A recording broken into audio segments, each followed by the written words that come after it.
Okay, we're live.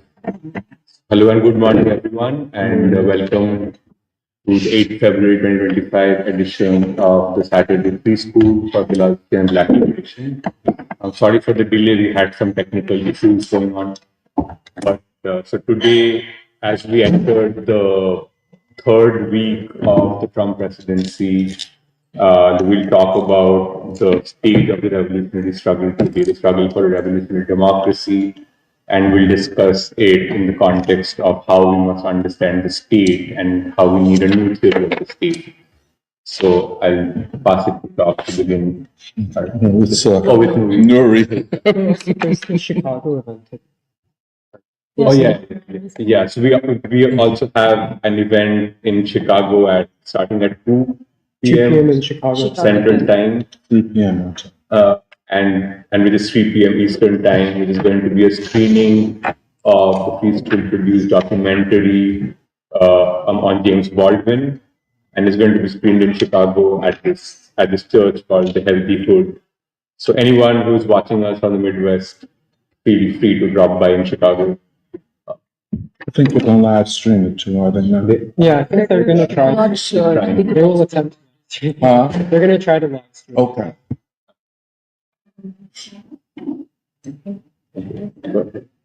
Okay, so today's free school is on, I guess, updating our theory or understanding of the state and how it relates to the struggle for a new and revolutionary democracy.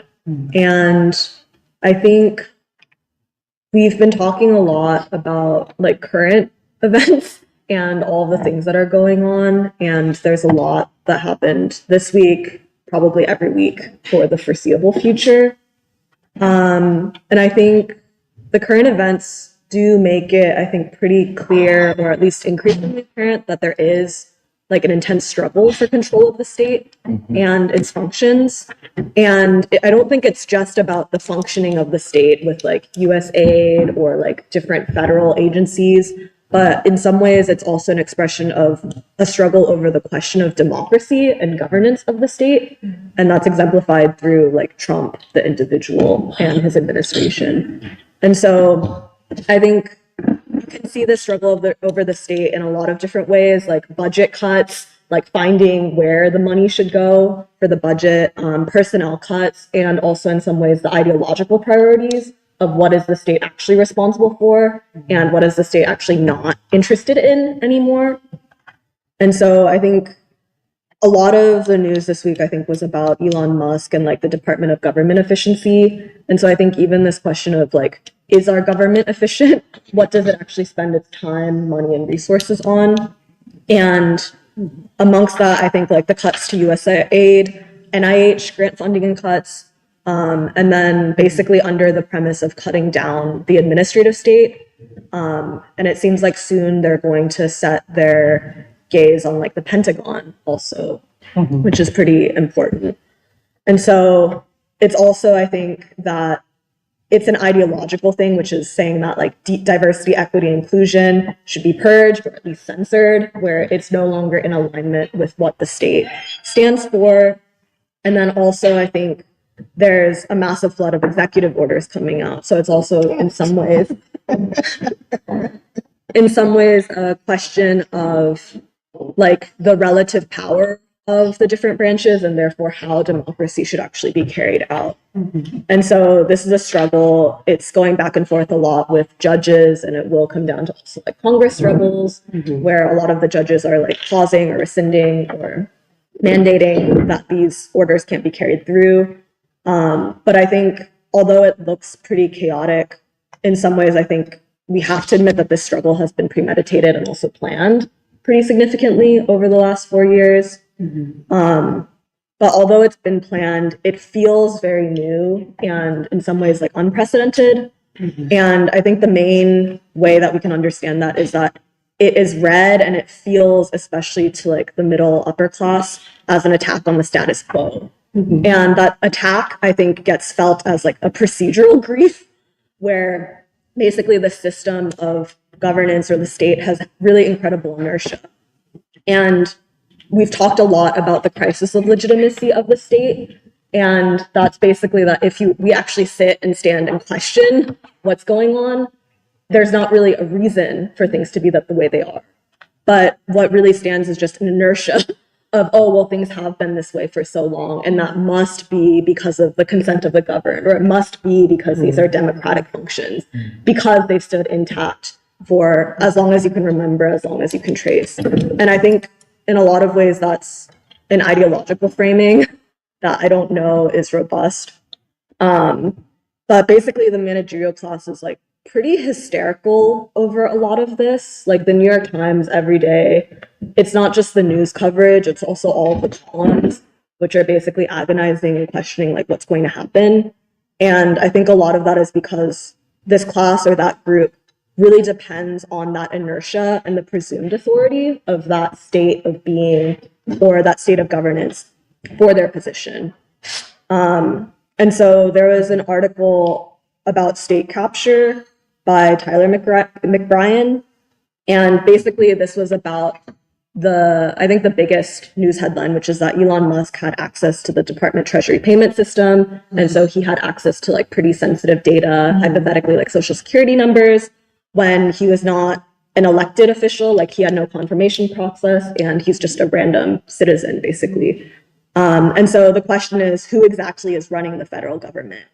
And for Tyler McBrien and the New York Times, for them, it's troubling to not be able to answer emphatically with democratically elected leaders.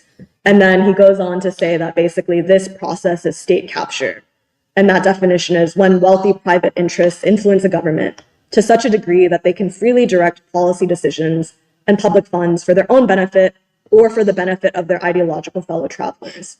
And that basically what happens is that billions of dollars of public funding go into the pockets of a few elites instead of supporting struggling health services, education systems, or any benefits for actually the people. But the crazy thing is that in this article, the only examples that are listed of pre-existing state capture are of countries like South Africa and Brazil. Like state capture is not a concept that in their eyes has ever been applicable to the United States up to this very moment. And I feel like that's the really crazy thing, which is that I feel like you could make an argument very easily for state capture of the United States pre-Trump, for actually decades of the United States. And another, like they're basically talking about the mechanisms of state capture, which are shaping the rules of the game through laws and policy, influencing admin decisions by capturing budgets, appointments, contracts, and disabling checks on power. And so all of this like truly does not feel dramatically different or dramatically unapplicable to the United States. But for basically Tyler McBrien, people of his ilk, it's an incredibly new thing. And I feel like that says something. But the other thing is that he is suggesting drastic action to prevent the Trump administration from reshaping the government and basically sounding all of the alarms to try to stop this process. And they're proposing that this concept of state capture is the actual messaging or like the concepts that they need to pitch to the American people to try to speak directly to its so-called victims of the American people. And they basically end by saying Americans should know who is in charge of their national government. If they can't answer that simple question, government officials and civil society must recognize warning signs of state capture and take back what is ours. But I think, again, in the last 4, 10, 20 years, have Americans ever known who is in charge of their national government? And I feel like it's especially ironic because this was one of the biggest questions about Joe Biden in particular in the last month of his administration. Who is running the government? Because it's not Joe Biden. And I think that many people might say that, in fact, they see this whole process of what is called state capture actually taking back what should have been theirs.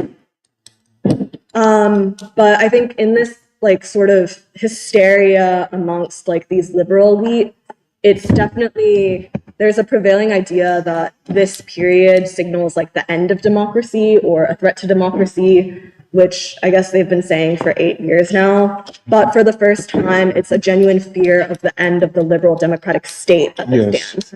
Not just a threat to like hazy ideas of democracy, but actually a genuine threat to the state.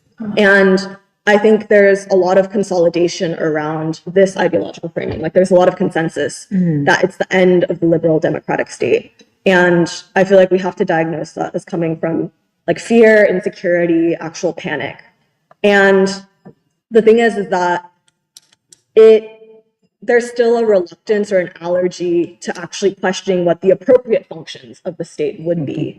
I think there's this thing of just treating it as like an apocalyptic end of the liberal democratic state as like a theoretical, where it's defined by certain features of like, oh, the separation of powers is why this is like unconstitutional, or all of this is happening in a very like undemocratic way because it's happening by executive order.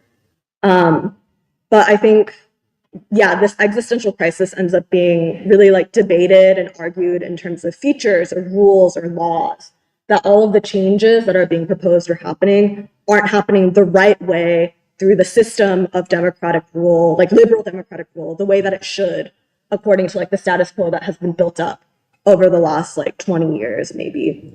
And so it's basically really focused on like the maintenance of democratic norms. And I think the really shocking part is that those norms themselves are being questioned.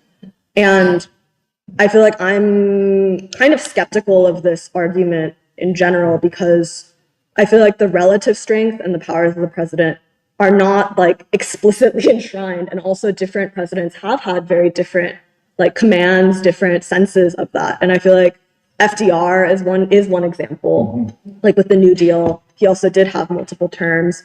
And then I think also Bush, who basically, I think, like put on pause a lot of the civil liberties by justifying the war on terror. Yes. And so clearly it's not like a golden black and white rule that the president can only do certain things and everything out of that is automatic grounds for like impeachment. And yeah, and so I think the issue is really something a little bit deeper. And there's also a massive disconnect between the people who believe that the means of doing it through the system are what's the most important thing for democracy to be alive or to be like fought for, versus the people who actually believe that the system itself is broken and corrupt, and that there's not that much value in preserving the means or the procedures of democracy. And I think I was reading like the New York Times all week, but the only article that I thought was like somewhat clear on this was from like the chief technology officer under, I think, Obama or Biden. But they're saying that Democrats should take care not to confuse tactics with goals, because a lot of them are just opposing like Elon Musk's like operations. And then what they're doing instead is positioning themselves as defenders of a broken status quo, which is basically what's happening. And the other thing that was interesting about that particular article was that they say that by the measure of laws passed and dollars appropriated, the Biden administration claimed historic achievements, but voters measured tangible results. And so basically an example of this is that there was a $42 billion program for broadband internet that was authorized in 2021 under an infrastructure law, but it hadn't connected any households by December. And so it's the question of like the achievements that you claim versus the actual benefits or the actual effects for the people. And that article basically concludes by saying, for now, a lot of people will take action they dislike and even fear over the molasses of the status quo. And so I think this goes to a lot of what we were saying, which is that these times are times of great change and therefore uncertainty. And a lot of that change is not necessarily positive, but in some ways, a vast bulk of the American people have decided that they want that change and that they're prepared to basically deal with the consequences of that change, because this current status quo is so intolerable. And I feel like the question is, who will be the last defenders of that status quo? Right. And where do they actually like stand in terms of like power? Because for like the readers of the New York Times, basically like the liberal elite, the assumption is that the system does work the way that it should. And I think that's connected to like this idea of the end of history, which you had also pointed out to me, because Francis Fukuyama, who like came up with that thesis, asserts that liberal democracy is like the victorious system because it's fundamentally better and it prevails over all others actually because it is good. And so if this is the best system in the end of history, it actually should work well. But for that superior system to fail and to fail utterly basically brings about another end of history, but this time with the American ruling class is not the victor of that. And I feel like that's really the distressing thing, which is that the end of democracy is not the end of the world, but it almost must be for the ruling class.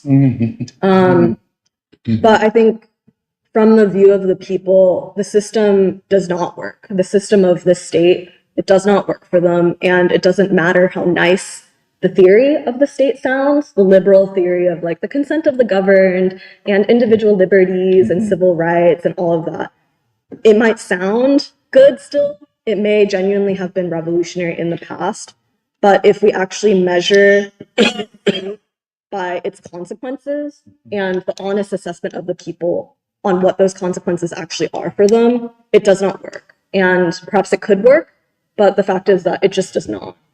And I feel like that's where we stand today. And I think in some ways, it made me think of China's model of democracy, which is basically like a consequentialist model as opposed to a procedural one. Called a consequential. Yeah. That's interesting. So, the term that they use is whole process people's democracy. And I was looking into it, but basically it's conceptualized as like four paired relationships. And so it's process democracy in relationship to achievement democracy. And so I think China is more focused or cares a little bit more about achievement democracy as opposed to just the process. And procedural democracy versus substantive democracy, direct democracy and indirect democracy, and then people's democracy and the will of the state. And so basically the most important criteria for evaluating the success of democracy or the actual effectiveness of democracy is whether democracy can solve the people's real problems. And I think in the US, I think we have valued the procedure of democracy more than the actual problem-solving aspect of it. And so the question is whether a system in which people are able to vote but don't feel that the consequences benefit them at all is democratic. And so, yeah, whether a country is democratic shouldn't be measured by the electoral process or even, I think, the checks and balances involved, but instead by the actual results that it delivers to the people. And so Doc had asked me to think about how state theory, I guess, as it stands today, which is primarily, I think, the liberal theory of the state and the Marxist theory of the state, how these pre-existing construals either understand and then also fail to understand the struggle for democracy, like in this era. And I feel like we've talked a lot about the liberal state and the Marxist state, different features of it, and the overall like philosophy, at least like somewhat over the last many months. So I don't think I'm going to go that much into it because I'm not really interested in doing a point-by-point comparison so much. But I think we see that liberal democracy is like centered around the individual. And today, in a lot of ways, I think it's regressing and it's trapped in these arguments over form and process. And it's forgotten a lot of the revolutionary essence that like defined it at its inception, which was the imperative towards freedom. And for the year of Baldwin and in the documentary, we've been trying to redefine and sort of renew this idea of freedom as something that cannot just be about the individual. It's certainly not about property, but actually it's a human freedom. And that spirit needs to be remembered. And then I think in Marxism, democracy is, a phase, but the primary concern I would not say is so much about democracy in and of itself, although it is concerned with the freedom of the human being. And Marxism is also largely founded as an economic theory. And so I think it's more interesting for me to think and reflect about how we actually are understanding the struggle for democracy today. And I think there are at least two ways in which we talk about it consistently. And one is that we know that the struggle for democracy and peace are intertwined. They're inseparable. Because, for one, we know that there can be no democracy with war, and that therefore the struggle for democracy has to be also the struggle for the recognition of the human being. And I think that we talk about the anti-war sentiments among the American people, the anti-war populist movement, because that shows something about how massive that desire for peace and against war is. But to actually be for democracy and peace, that struggle has to be anti-racist and also anti-white supremacist. Because democracy in the West can't be exclusive or negate democracy in the East. And with Baldwin, I think we do draw a lot on this idea of the last white country and achieving an identity as Americans that is not white or white supremacist. And then I think the struggle for democracy, therefore, has to take a new meaning and significance in this time of like threat of war, actual war, and the possibility of world war. But I think beyond that, we don't really see the struggle for democracy as one of a vanguard party for this time. And I think that's worth noting because we believe in new forms of, I think, mass struggle and mass organization. And that's what we've been working out and trying to get a better sense of, also through the year of Baldwin and the different reading groups. But I think it's also the sense of modernity, the 20th century, and a new like human capacity that has been realized to some extent and can be realized further with like great literacy, like a greater capacity. But I think the Du Boisian sense is that we actually believe that the human being can govern, that the worker can work and also know, and that the worker can make the world better, not just through their labor per se, but actually through their coming together, through their thinking. And so I think those are two important ideas. And then democracy basically has to be understood as the development of the rule of the people. And I feel like that's really what we mean by democracy. We don't really talk about it in the Marxist way of like democracy is but a phase to like socialism or the stateless society.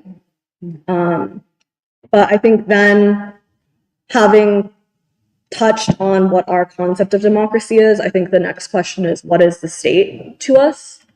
And I also think it's worth asking, why is an updated understanding of the state even necessary for the democratic struggle and for a revolutionary democracy? Because we're using the word theory, but I don't think we mean theory as like a hypothetical ideal that's just nice to think about and dream about and imagine. But I think theory as in an updated and current understanding to actually be of use to us in political struggle and to be of use to the people. And I get this because we've talked in free school about how every revolution in modern history is not just preceded by, but are also revolutions on the ideological level of humanity. And so a revolution has to be a revolution of ideas. And I don't think that that revolution can happen without some sort of revolutionary idea of the state. And so, let's see. Okay, and so the basic concepts of like the state as an instrument of blunt force or a common agreement of the people, or also like just like the distinction between a government and a state, I feel like we've established repeatedly across our discussions. But I think what I realized this week when I was like really sitting and thinking about it is that these theories of the state, like the liberal and the Marxist state, they're hundreds of years old. And I don't think we can believe that these theories remain completely intact eternally. And I say that for a few reasons. One is that we have hundreds of years now, cumulatively, of the practice of actual statecraft. We have 200 years of the actual experience of nation states, not in the conception of a philosopher, but actually in the real messy way in which it's played out. We have actual evidence of an administrative state having developed. We have different forms of governance. And we also know very clearly that there have been advancements in democracy, in social science, in like human consciousness. And I feel like there hasn't been a resolution of that human consciousness and the actual fact of governance to that theory of the state. Say that one more time. I don't think we've resolved the developments of human consciousness that we really have fleshed out in free school, or like the real concrete example of the state, not just I think as a conceptual or like philosophical configuration, but actually as an institution, like as a very complex institution, or even as an integral part of a social system. And so I think part of what I'm proposing or thinking about is that we should approach the state not as a philosophical concept, but actually as we should approach it scientifically as part of our study of like basically social life, of human life. Because we don't want to develop a theory of the state that's just like built off of Marxism and then adding new elements. I feel like we actually want a coherent like scientific view. And it's also, like I said, the actual state, especially the American state, is not like the idea of the liberal state in the 19th century. And I say that also because the ideological framing of the ruling class is that it is.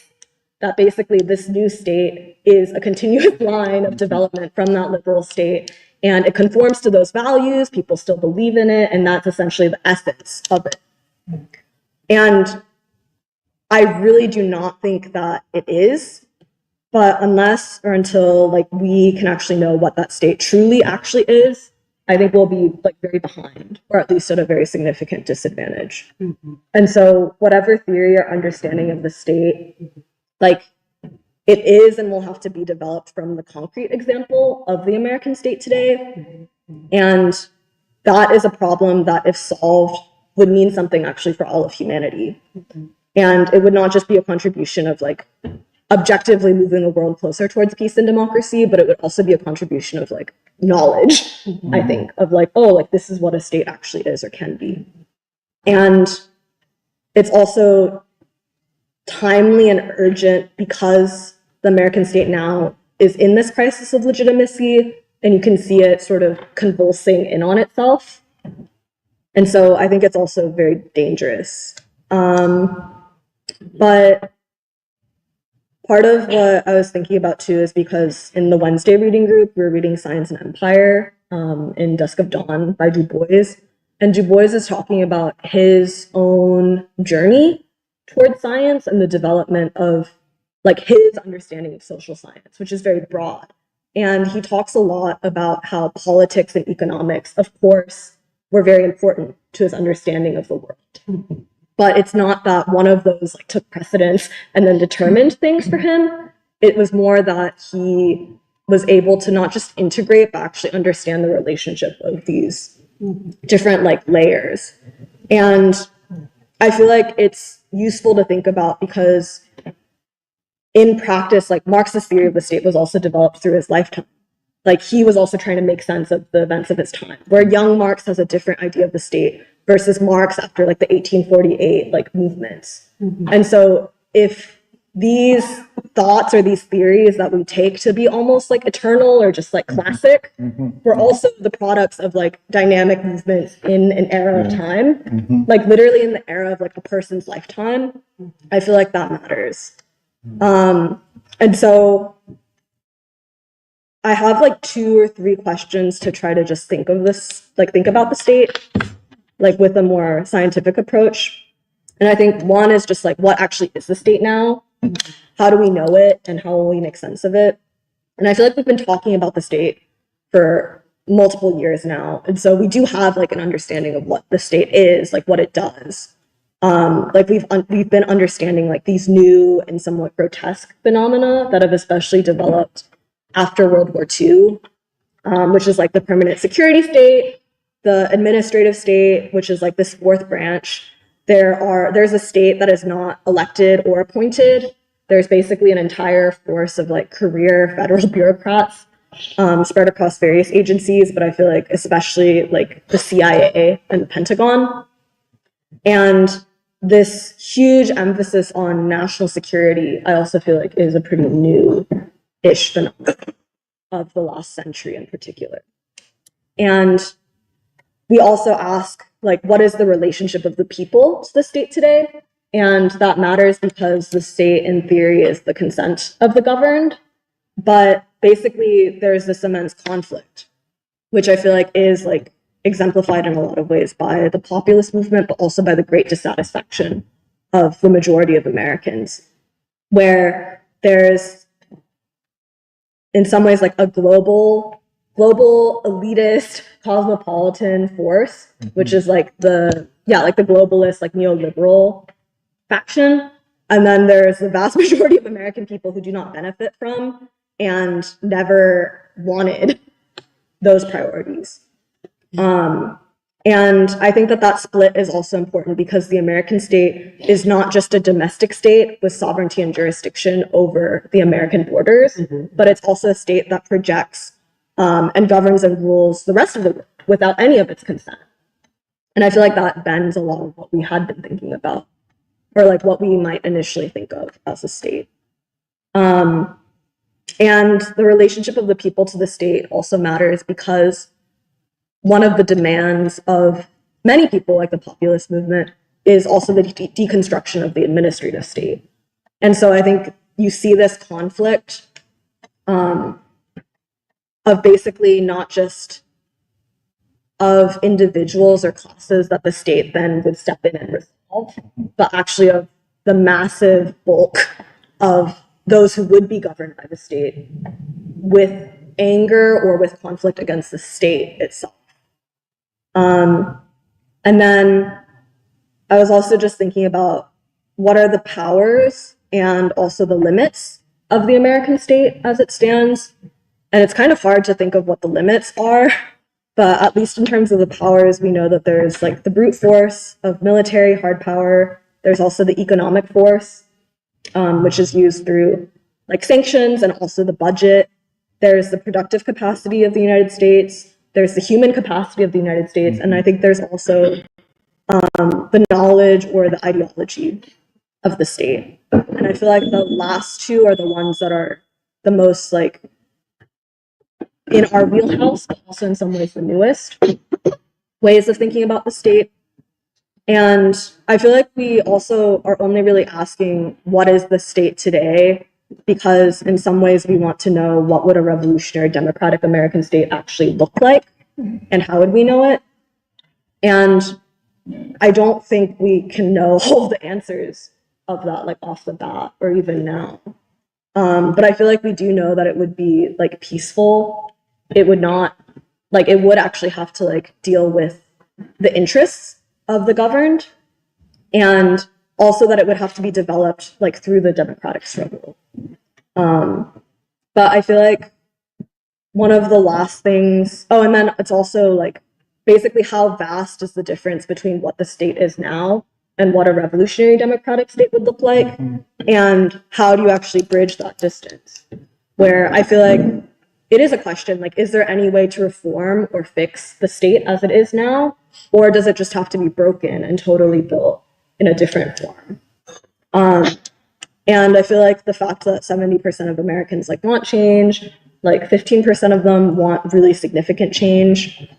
I feel like in some ways things are weighted towards like total, like something totally new as opposed to a slow process of reform. But I think that's something that the people have to decide. And I guess one last example of, I feel like how people were thinking about the state, like even in the liberal form, like this idea of the social contract is that individuals consent to surrender some of their freedoms and they submit to the authority, which is the authority of the state. And they do that in exchange for some protection of like their other rights. Where basically you can't do whatever you want and you give up that right, but you do it so that you can protect your the rights that you deem to be most precious or most necessary. And what that results in is the maintenance of a broader social order. And so you lose some freedom, but you also manage to buffer against the greater chaos. And I think Rousseau and others were thinking about the difference between natural rights, which are simply just, I think, the natural rights of man, irrespective of society, irrespective of like the rule, and legal rights, which are developed rights through the state. And so Rousseau, when he was trying to refine or develop this idea of the social contract, he first asked, what is the human condition absent any political order? And I thought that was a really interesting question because it's something that we can all think about or imagine for ourselves. Like it's basically a thought experiment. And then he asked, then why would rational individuals consent to give up that freedom? Like, why would you actually do that? And the answer is that you would do it in exchange for something that is maybe better or more secure or just preferred. And so I feel like our method or our thought process is kind of what is the human condition in this political order under this state? So not absent of any political order, but actually like right now, concretely, not hypothetically, not like in some world of like pre-societal like hunter-gathering, but actually like right now, what is the human condition? And I think then my question is like, what is that human condition actually bound by? Like what makes it the way that it is? And what is the cost that people pay? And then in practice, like what would we actually have to struggle for to gain a new form of freedom or a new level of freedom? And basically like not only like what will we have to do, but what would actually move people to want to do that in the first place? And so the question is, yeah, like in exchange for what? Like what sacrifices, what benefits? But I feel like what I realized is that we've gotten pretty far by thinking of the Marxist theory of the state and the liberal theory of the state and taking them as like basically objects or like entities that have like we don't really think about so much how they were developed. We think of them as the products of what we now deal with in our lives, like also in the ideological landscape of today. And I feel like we do battle with those ideas and those concepts in the present moment. But I think to get further in enriching our understanding and actually developing it as sort of a coherent theory or a coherent body of thought, I feel like I'm a little bit less interested now in contrasting particular features of like the liberal state and saying like, well, like we don't believe this of the liberal state, but we do believe this of the Marxist state. Like I think rather than thinking in that way, I almost want to go back to first principles of like, this is what people are thinking about when they're even thinking about what makes a state in the first place. Or these are the things that actually act on human beings. And this is how it could be funneled or transferred into a power of a state that transcends a single individual.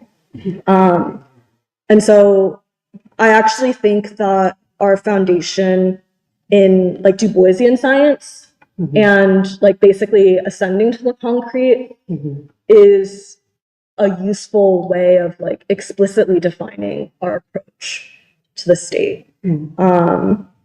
But I think that's pretty much all I had to like think about. I also have a lot of questions about like what actually is populism and also like what is happening right now, like in terms of the other features of like the great ideological debate and struggle that's happening, because I feel like I framed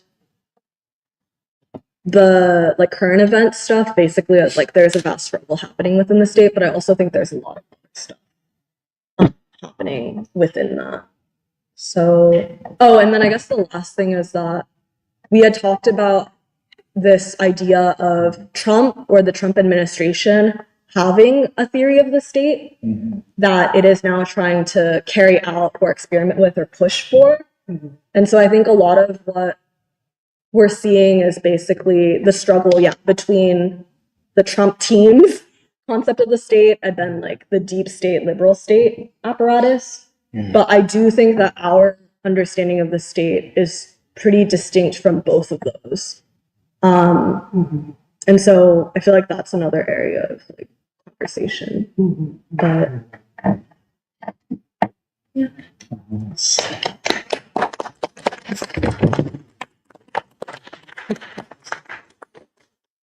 If I could just say something, thanks a lot. I know it's very difficult to pull all of this together.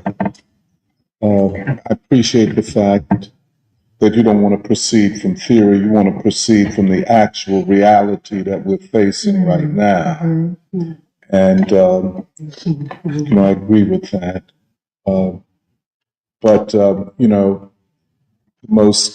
I think the thing that defines his first 3 weeks of the Trump administration is this purge of the bureaucracy. Right. And this cannot be taken lightly.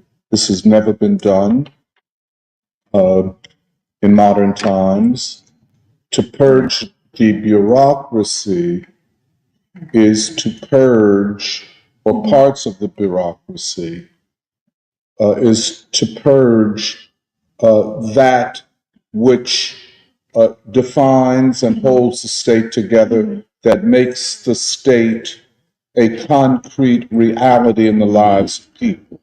Now, by the state, we are talking about, I think, in the end, who holds power over the most important institutions of the society. It's not an abstraction for us. For most people, it is an abstraction. They see government, they don't see the state. They are not the same. The state is not elected. The major deciders and agents of the state are not elected officials. So, in a lot of ways, the state is, for most people, even political scientists and journalists and people who should know better, the state is a dark place that they don't want to go. Because in some ways, the state says more about the society than the government does. For example, just to make it concrete in terms of Philadelphia, we know that we have a mayor, Sherelle Parker. Most people would assume that she is the ultimate power in Philadelphia. I don't know if they would assume it like that, but they would assume that Sherelle Parker, we elected her and she's the head of government. But then we saw something that revealed to the people how much power she and Kenyatta Johnson and that whole group of, well, I won't use the language that I would like to use to describe them. In other words, I don't have no respect for them. When they were pushing this arena, you know what I'm saying? And they went all out. They expended enormous political capital. And then the white guys behind it met in Maryland without any of them and decided, no, we don't want this Center City Arena, which exposed to me that Sherelle Parker at best is a puppet, that the city council does not really control very much. Call your local, your city council person and say, look, I got drug dealers right outside my house and my children can't go to school. Could you help me out? And you be meeting with them now until you die. They do nothing. And they treat the people with utter contempt and so on, but I'll get back to that. But if the government is not where power is, the question then arises, who has power? People would say the richest people, like the people that run Comcast, the people that run the NBA, the people that run the banks in the city. Well, that's where the power is. Well, yes, locally, but then where does their power derive from and what gives them this enormous authority? You could say, well, their money. Well, that's part of it. But their money is not enough. They need something more, and that something more is the state. The ultimate, legitimate, and when I say legitimate, by law or by custom,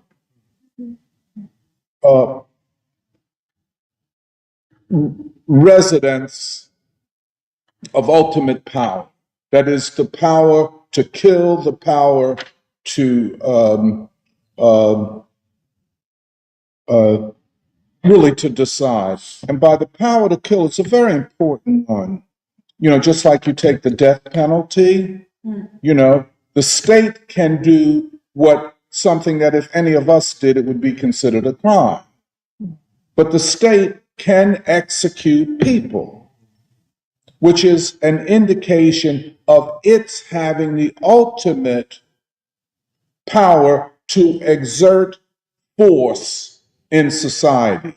Now, but people say, but is it not law that is the ultimate decider? Isn't the Supreme Court ultimately where hard decisions about governance and the state are decided. This is a huge narrative, which in a certain sense never gets us to the question of the state and who they are. Well, let's just look at some things that have happened in this purge. And it is a purge. How far it will go, we don't know. Ultimately, it will be decided by whether or not Trump decides to step back, or whether or not the state takes ultimate action and eliminates him from the political scene. Similarly to what happened to John F. Kennedy when he, in a very mild way, challenged the CIA. And then of course the military over the question of Cuba, the invasion of Cuba, but certainly his statement that he wanted to cut the CIA up into 1,000 pieces and cast it into the ocean. Well, we saw how that worked out. But Trump has gone way beyond that. And I want to explain Trump, because I know people are always getting it confused. To objectively analyze Trump, for many people, is tantamount to supporting Trump. If you say, well, Trump is doing X, oh, you down with Trump. You ain't down with DEI. So I'm down with it, but only 4% of the people that benefited from it are Black.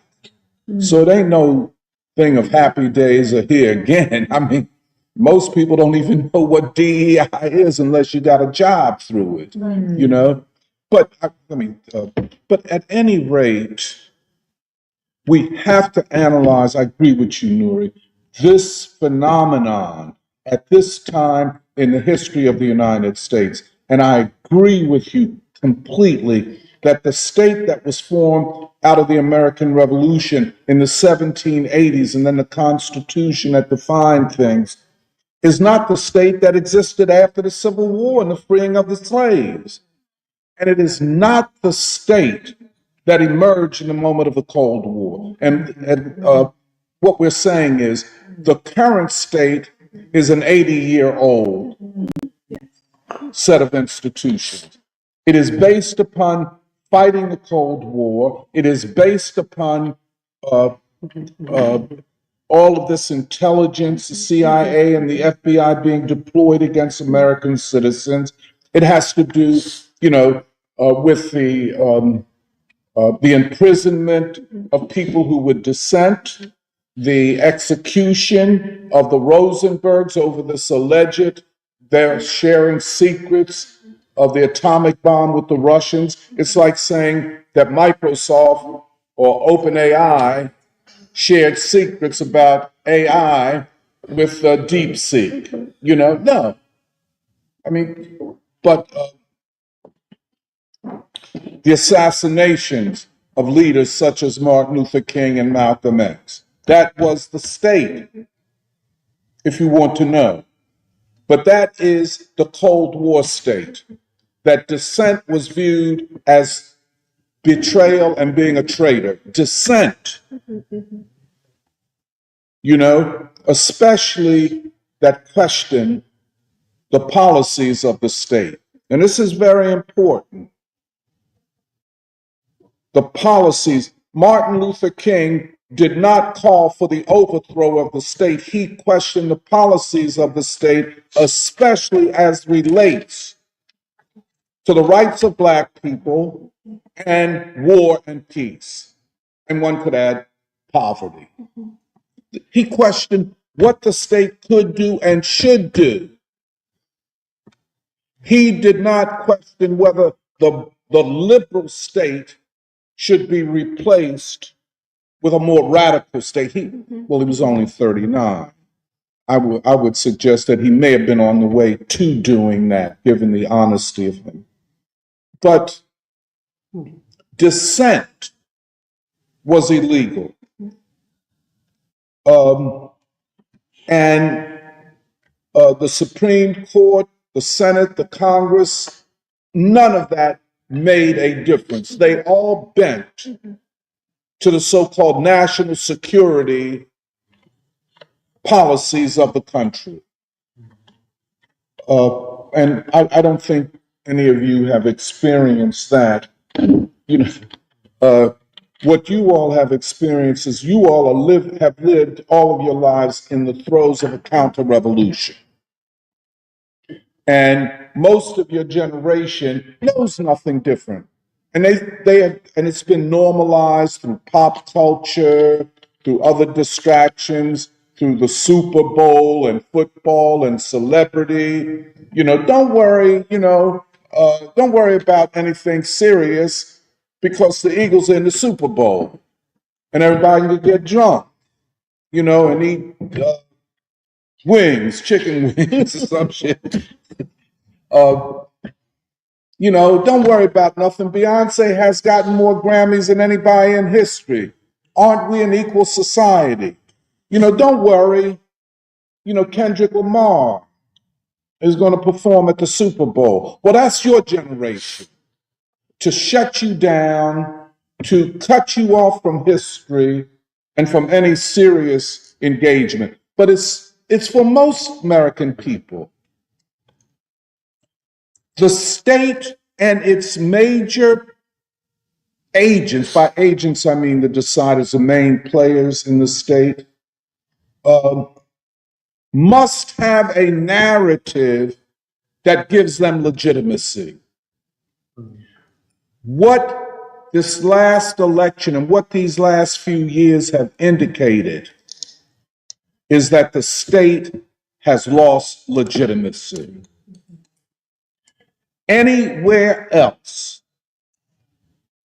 a poll that comes out, and I always try to, make a differentiation between an A+ poll and just an ordinary poll.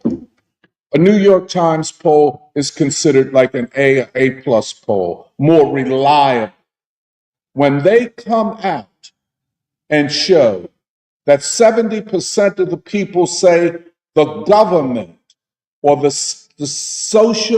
economic and political systems, this is the language in the poll, 70% say it either has to be radically reformed, with 15% saying it has to be overturned and something new built. There has never been a poll that shows that in the modern history of polling, and polling is modern. Never. What does that say? 80% say the government does not represent or care about people like me. 80%. The government cannot govern with those numbers that show a crisis of legitimacy.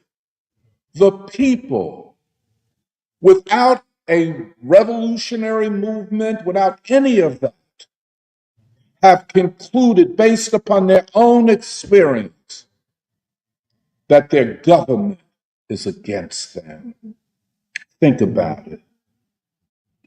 Trump is a result of processes politically, ideologically, and so on that existed way before he thought he was going to run for president.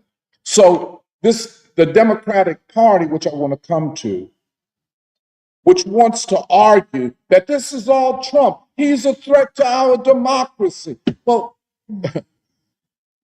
most people don't believe that. The polling data shows it. The state had lost legitimacy, and by implication, the government had lost legitimacy way before Trump ran. The question is, if the state in its current form collapses, what comes next? And it's scary. We live in scary times. I mean, I can understand people who are saying, well, if we get a Democrat to win the presidency in 2028, we can get the country back to normal. Well, that's the Democratic Party saying that. The question is, will the Democratic Party ever be what it was? The dominant party of the state? Can it ever win in its current form a presidential election? We could just take Philadelphia. I think Sherelle Parker's one term. You know, I mean, if the arena thing wasn't enough, that weird spelling of eagle, you know, come on, man. I mean, as the, you no longer just homegirl. I don't, as a mayor, you are the official of the government, of the state. You have, I mean, it don't look right. But then, does that suggest that the democratic machine may be at the beginning of losing its control over government? You know, everybody's so comfortable, your local city council person and, black girl magic and all these tropes. Oh, hey. I kind of went crazy in the church. That's what nonsense. We have a political class that is nothing short of a black misleadership class. These are not people who have any commitment to the ordinary citizens. Why? How you come into office first? You want to build an arena. What about the schools? What about violence that children and youth have to face on the street? Well, just get more local. What about all these potholes? And why don't y'all come and clean up the streets? I mean, all of the things that have to do with the quality of life and the welfare of the people, they do nothing. But then when elections come, we tell us to vote for the Democratic Party. Or, and here I would say that the local machine, and that's all it is. And I guess I get a little bit belligerent when I mention it. The Democratic machine failed abysmally in the 2024 election. They said that we're going to bring out 630,000 voters to vote for Kamala Harris. As it turned out, we got out 547,000. 80,000 fewer than they said. And then they could not prevent Black folk and Latinos for voting against Kamala Harris or not voting at all, which in the end decided that Pennsylvania did not go into the Democratic column. Hugely significant. When ordinary Black people, the major base of the Democratic Party, does not do what they are told to do. And you can trot out Barack Obama, whom I don't like, a dilettante and a player. Barack Obama, John Legend, it didn't make a difference. So this is not just angry white people. I think the most angry people are among the Black, poor, and working people. Let me just say, I'm talking. So the state. This is a crisis of the state, and it is a crisis of governance and rule.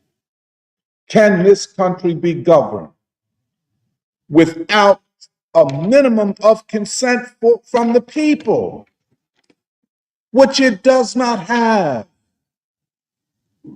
If this was Russia in 1917 or France in 1787, when they had their revolution, numbers like this, if they took those, would have to be called, would have to be seen as a pre-revolutionary situation.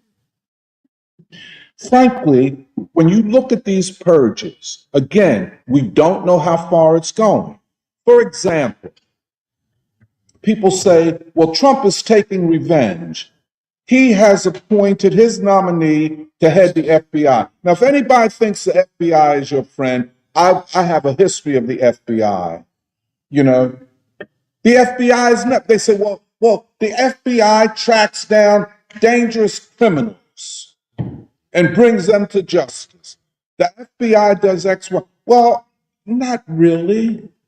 That's just like AID, Agency for International or Development. Yeah. Oh, they feed hungry people in Africa. But that's not much of the story. What they really do is come in there talking about we're going to feed you in order to set up anti-government institutions in various countries. That's what it's the very opposite of what they say. It is not to help people, it is to really to overturn governments. People always associated that with the CIA. Well, yeah, the CIA, but now they had to go a different route. The National Endowment for Democracy. Come into your society with a smiling face. You know, I'm your friend. Let me give you a vaccination to your child. So you like, I've won you over now. You trust me. Now I'm going to overturn your government. I'm going to decide who's going to be in power. And this happened in country after country, repeatedly in Africa. Africa was the most intense victim of this. Okay. I'm going to end right here. Hold it. This is a crisis of the state. Unless we understand it that way, we don't understand what's going on.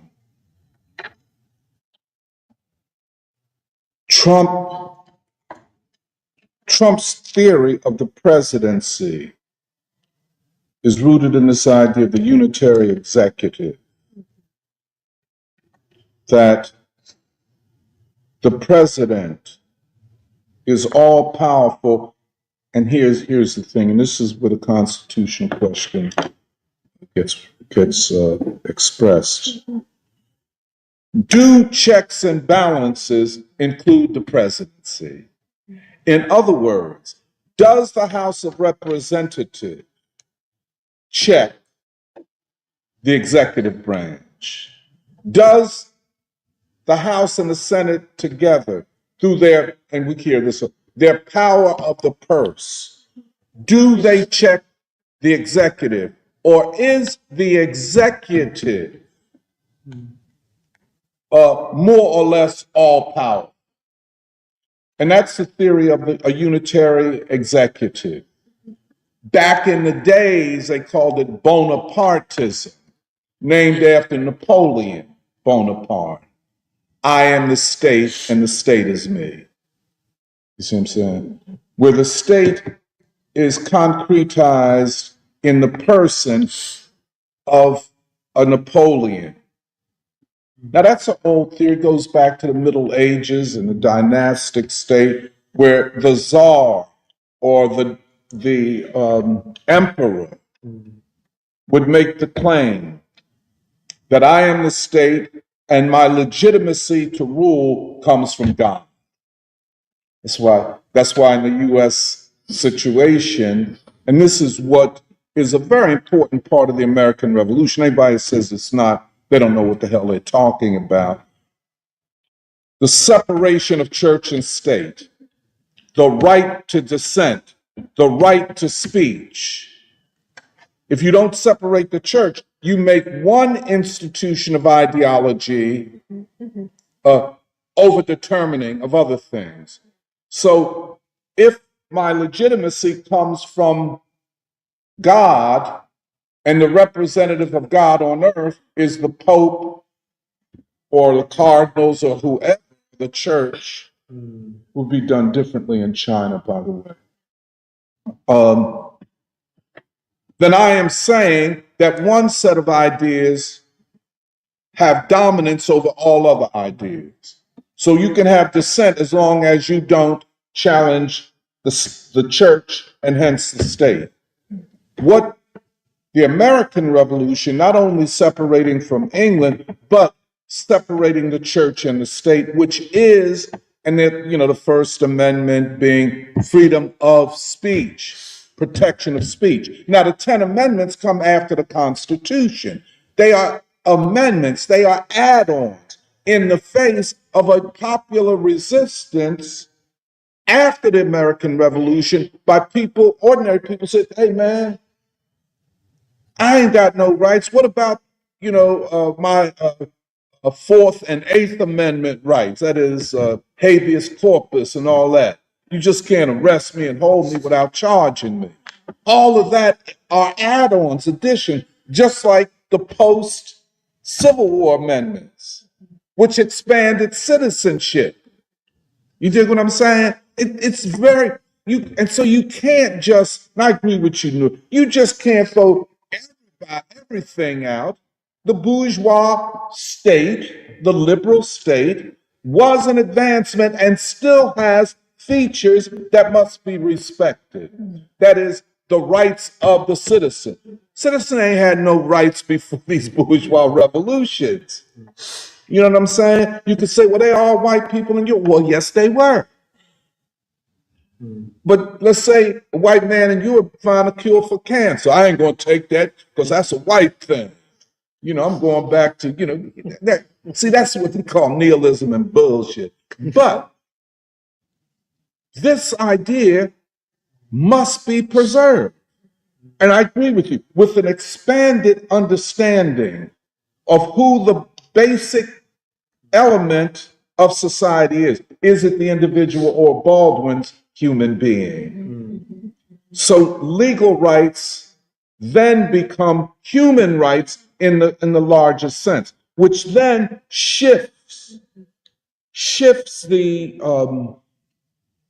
no words are not good. Shifts the center of this discourse about the citizen from the individual to the human being. That's where I would put that. Yeah. But here, all of this is now up for discussion. Trump definitely is a disruptor. You cannot, love or hate a disruptor. He performs the office of president in a way that nobody else has. Just saying anything that comes to his mind. We're going to take Greenland and Canada, and then we're going to take something out. Panama, yeah. But the thing is, where you going to get the money from, dog? You got, you running off at the mouth, but, I'm going to buy Greenland, and we're going, well, then the government is in $37 trillion of debt. It might go back. But anyway, cat running off at the mouth. But then you appoint a cat to head the FBI, Cash Patel, better known as Cash Money. This cat has said, on my first day in office, I'm going to shut down the FBI headquarters and turn it into a museum of the deep state. Cat like me, I've been a focus of the FBI and all of that, my history and all that. So I'm saying, oh, happy day. I like that. I like it because I don't have no love for the FBI. I know what it has done. So I'm saying, Cash Patel, go ahead and do that. Shut it down. Because it is an institution of the Cold War. And by Cold War, we don't take war out of it. It is an institution of the state, which views the state, the U.S. state, as a state at permanent war with the rest of humanity. Yeah. And the FBI infiltrating organizations, killing members of the Black Panther Party. Their hand was in the killing of Malcolm X. It's now clear. Of Martin Luther King and all of that. Then you get Tulsi Gabbard. And you know what I'm saying? You're going to put her over the Department of National Intelligence. That's where 18, when they say intelligence, they don't mean like, oh, you're an intelligent person. They mean deep state, overthrowing governments. So you're going to put Tulsi Gabbard in the head of that. Well, when you look at just that, you say, well, are you Donald Trump, are you and whoever's involved with you waging a war on the deep state? Is that what this is? And the next question is, can you carry this out? Can you do this? Or will they get to you before you get to them? And that's where we're at. I think, and I agree with you. The question now before us, before all of us, ultimately the American people, is can a new state come out of the crisis of the state? A democratic state. And I agree with you, Marie. A state for the future, a 21st century state, which builds upon the experience, I agree with you, of the revolutionary states, the states that arose out of the anti-colonial struggle, and in particular, the Chinese state. The task of governing China, 1.4 billion people, it makes this look like child's play. How do they do it? How does the Chinese state hold on to the legitimacy of the people? And the one here can't. And just last thing, in this crisis, a lot of wild stuff is being said. You got this guy Curtis. What's his last name again? Jarvin. Yeah, this. You probably never heard of him, but I hadn't until I saw him in an interview. He's a cat that says the bourgeois state is fair. Let us go back to monarchy. Yeah. And if you look at the cat, you could say, well, yeah, I could see you saying that. You look like you on dope. You have no answer, so let's go back to monarchy. To monarchy? Okay, so then you say, well, not only to monarchy, but then you got to bring back the church. Mm-hmm. So you get a cat over in Russia named Alexander Dugin that a lot of cats over here is down with. You never heard this. If you have time, you could do a Google. By the way, I've turned to AI searches these days. Wow. Yeah, I just started last night. If you've never done an AI deep seek, it's a hell of a search, man. Yeah. Give you a decent search, better than Google. But anyway. I use it for shopping. Oh, you use it for shopping? Get the best deals, find the best Really? Brand. Yeah. You've never bought a washing machine before? I bought a washing machine. Wow. Yeah. Okay. Well, that's beautiful. Thank you for telling me. But you got a cat over in Russia named Alexander Dugin, and his idea is that the Russian Revolution and all of these struggles in Russia for democracy were failed. Sorry for turning up. And that we have to go back to the Tsar of Russia.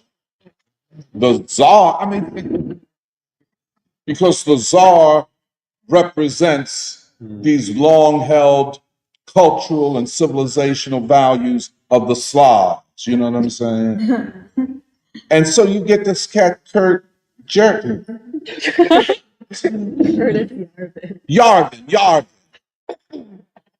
The guy is actually, the guy looks like a punk. He's trying to look cool and edgy now. Oh, is that what leather jacket? Yeah, that leather jacket.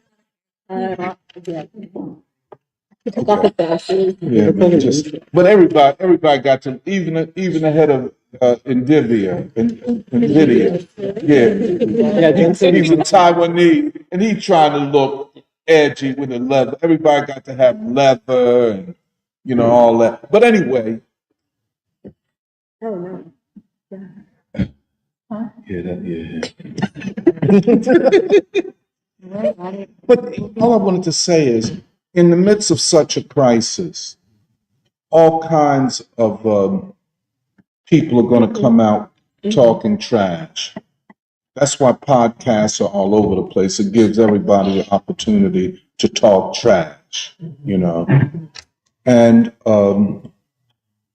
but the question, I think, as you put it, Nuri, what will the state of the people look like? What will a revolutionary state for this time look like? What will an American democratic revolution of the 21st century look like? And I don't think that there can be any going back to what was 1,000 years ago. It must be a going forward. And of course, I agree. If you are not feeling a little bit scared these days, you're not paying attention. This is a time of great uncertainty. The strongest hand that the people and people like us have is ideological clarity and the capacity to think and not being afraid to think. And thinking is not a popularity contest. You know what I'm saying? I don't think anybody in this room is trying to be the next Al Sharpton. I hope not. I mean, see, that's a creation of the deep state, and he functions as a popular popular. He is not by any stretch of the imagination a civil rights leader. To call Al Sharpton a civil rights leader, and I use myself, is to call me an astronaut or a brain surgeon. So if you think I'm a brain surgeon, you're going to let me cut your head off. No, he's not. These are not civil rights leaders. The Blackness leadership class are not leaders of Black people. They operate for other interests. I guess lastly, Democratic Party. It became, in the last 30 years, the party of the state. It's not the party of civil rights. That's part of the whole scam. Oh, Martin Luther King, if he were alive, he would vote for Kamala Harris. You don't know that. Oh, the civil rights movement in the person of Jesse Jackson and Al Sharpton have passed the torch of civil rights to the Democratic Party. That's not true at all. It was Martin Luther King. Even before he was assassinated, he was considering, people wanted him to run for president on the Peace and Freedom Party with the emphasis on peace. He may have done it, maybe, but he was assassinated in 1968. He did not support Johnson because of war. How can the Democrats be the party of civil rights and at the same time the party of permanent war? Oh, people say, well, we're doing a transactional thing. Like I listen to WURD when I can stand it. And the cat said, well, don't worry, telling Black people, don't worry about foreign policy. Don't worry about a genocide in Gaza. Don't worry about permanent war. Just worry about the local situation. First of all, any Black man or woman that says that to Black people does not understand the tradition of Black people. Where do you put Robeson or Du Bois or King or anybody else in that kind of calculus? Don't worry about foreign policy. Don't worry about war. What about all the trillions of dollars spent on war? So it is an attack upon the very intelligence of Black people. You know, and I include all of these. I don't give a damn if it's Al Sharpton, who's not a favorite of mine, or Barack Obama, or Michelle Obama. You're not about Black people. You're about the most powerful interests in this country. That's what elected you. That's what holds you up. The people must find their own way at this time. And I agree. Ultimately, this will be a fight over who will control the state. Will the people be able to mount a struggle to take the state back and thus create a different democracy? Is it possible? We don't know. We don't know. Oh, I'll stop there.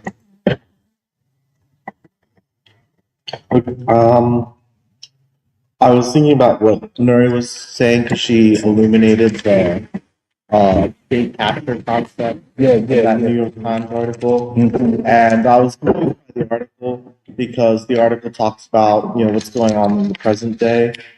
But the authors or the author wasn't being honest because, you know, back when Barack Obama, and you know, goes to my political development, but when Barack Obama ran for, I think, his first term, and I was, you know, excited because I was young. I was like 16, then I was 19 and I could vote. And his first term, I knew that he had Citibank pick his cabinet.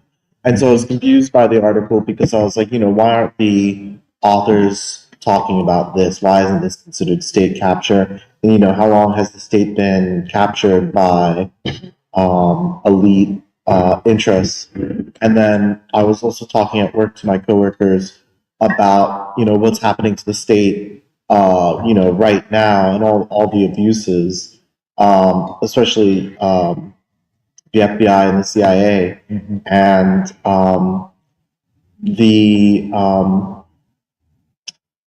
FBI. And basically my argument to them was the FBI and CIA have too much control over domestic politics. And, you know, this goes back to 2005. I mean, this is all recent history. 2005, when it came out that the NSA was tapping into Verizon, and they had a closet where they were collecting all the traffic in America, you know, warrantless mass surveillance.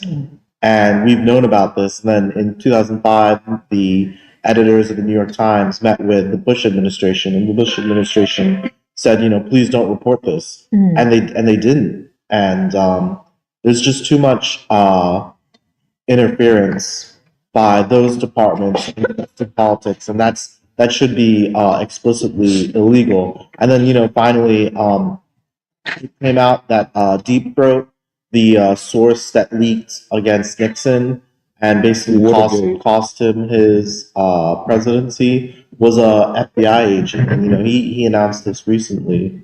And so, yeah, it's just too much interference in domestic politics. And then, you know, habeas corpus, you mentioned habeas corpus. And it's all those things were just part of the development of my personal development, where I was like, this whole political system is all bullshit. And, sorry, and, and, but no, you know, and what's happening in Guantanamo Bay is despicable. You know, it should be shut down. There's no room. You can't, you know, talk about making America great and then be sending people to Guantanamo Bay. But, you know, Barack Obama did that too. And so I'm just, when I talk to basically, you know, liberals about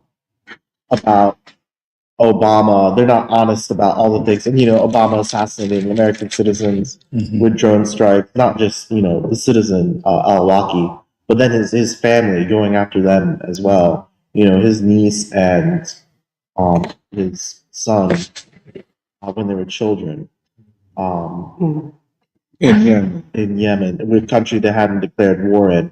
All this has been happening for how long, and no one said anything about it until Trump, you know, comes along. And, you know, it's time to take stock, because the Democrats are just plainly out of power.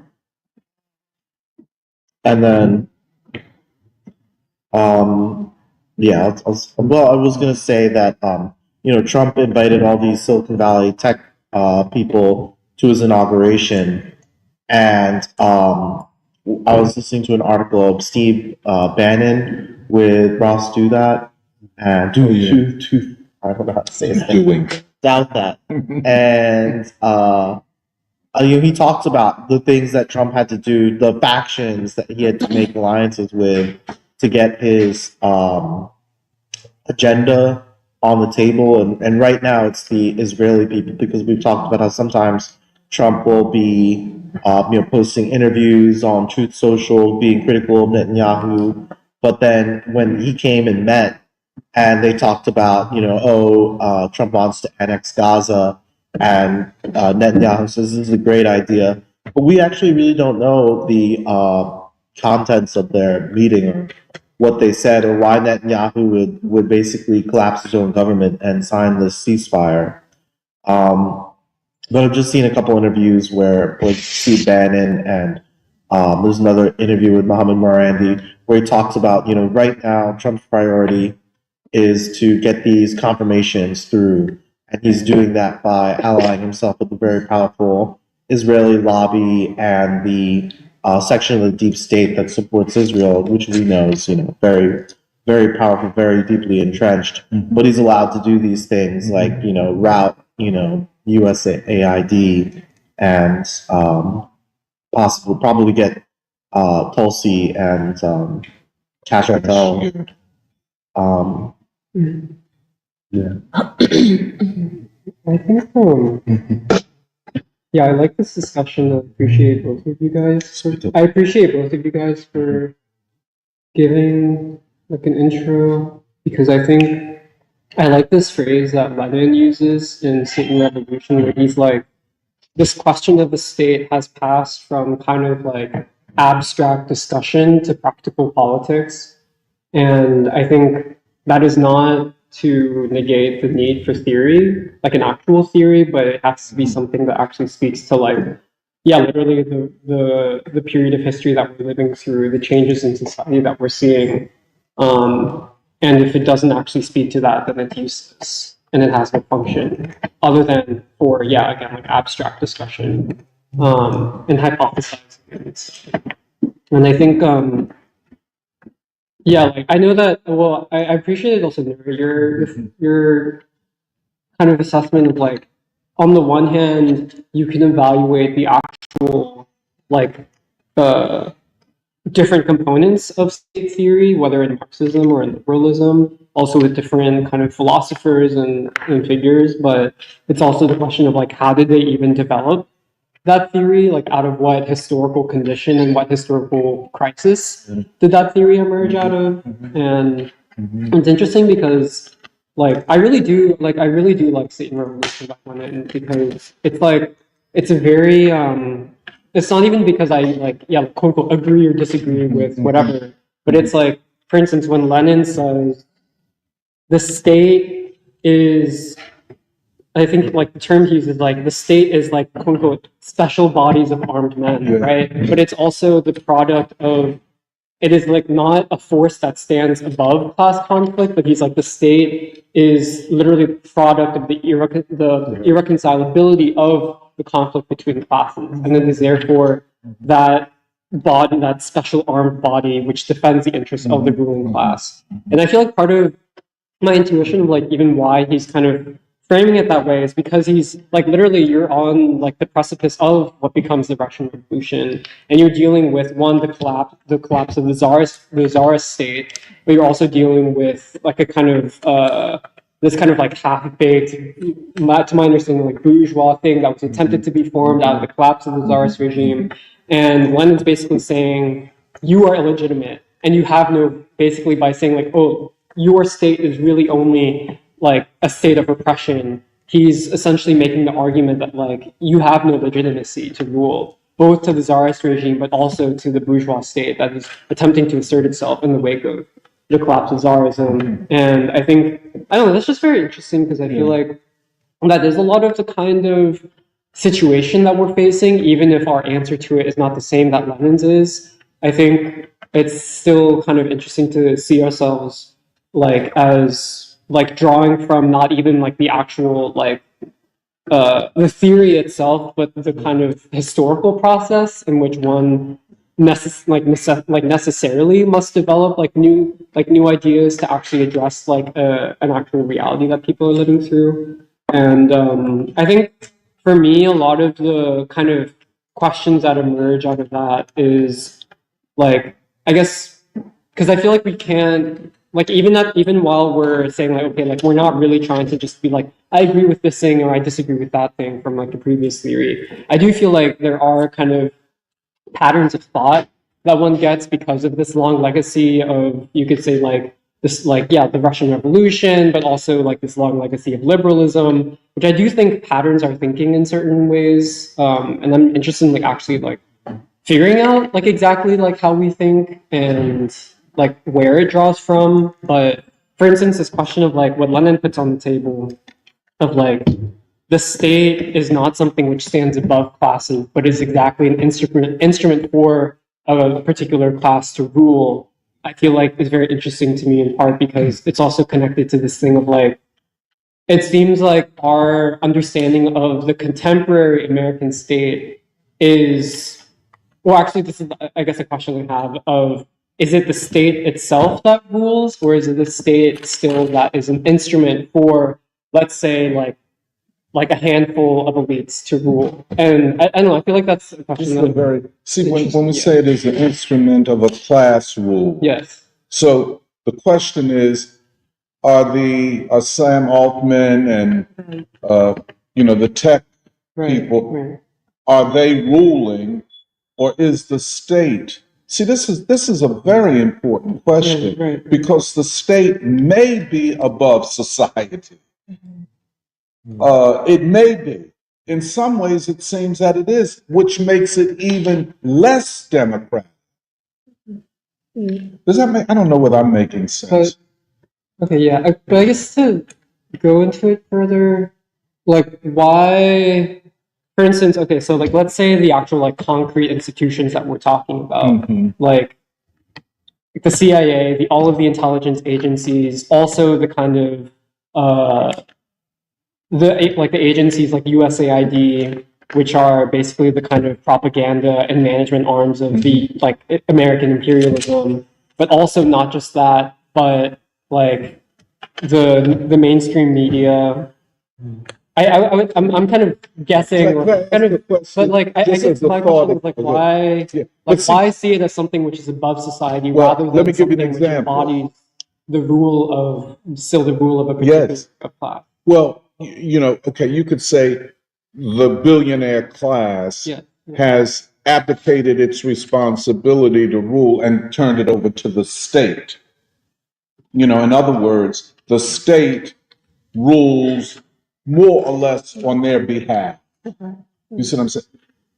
Now, let me just say, just as a, Yeah. would you consider what Trump is doing, these purges and these things like that, to be an attack upon the state?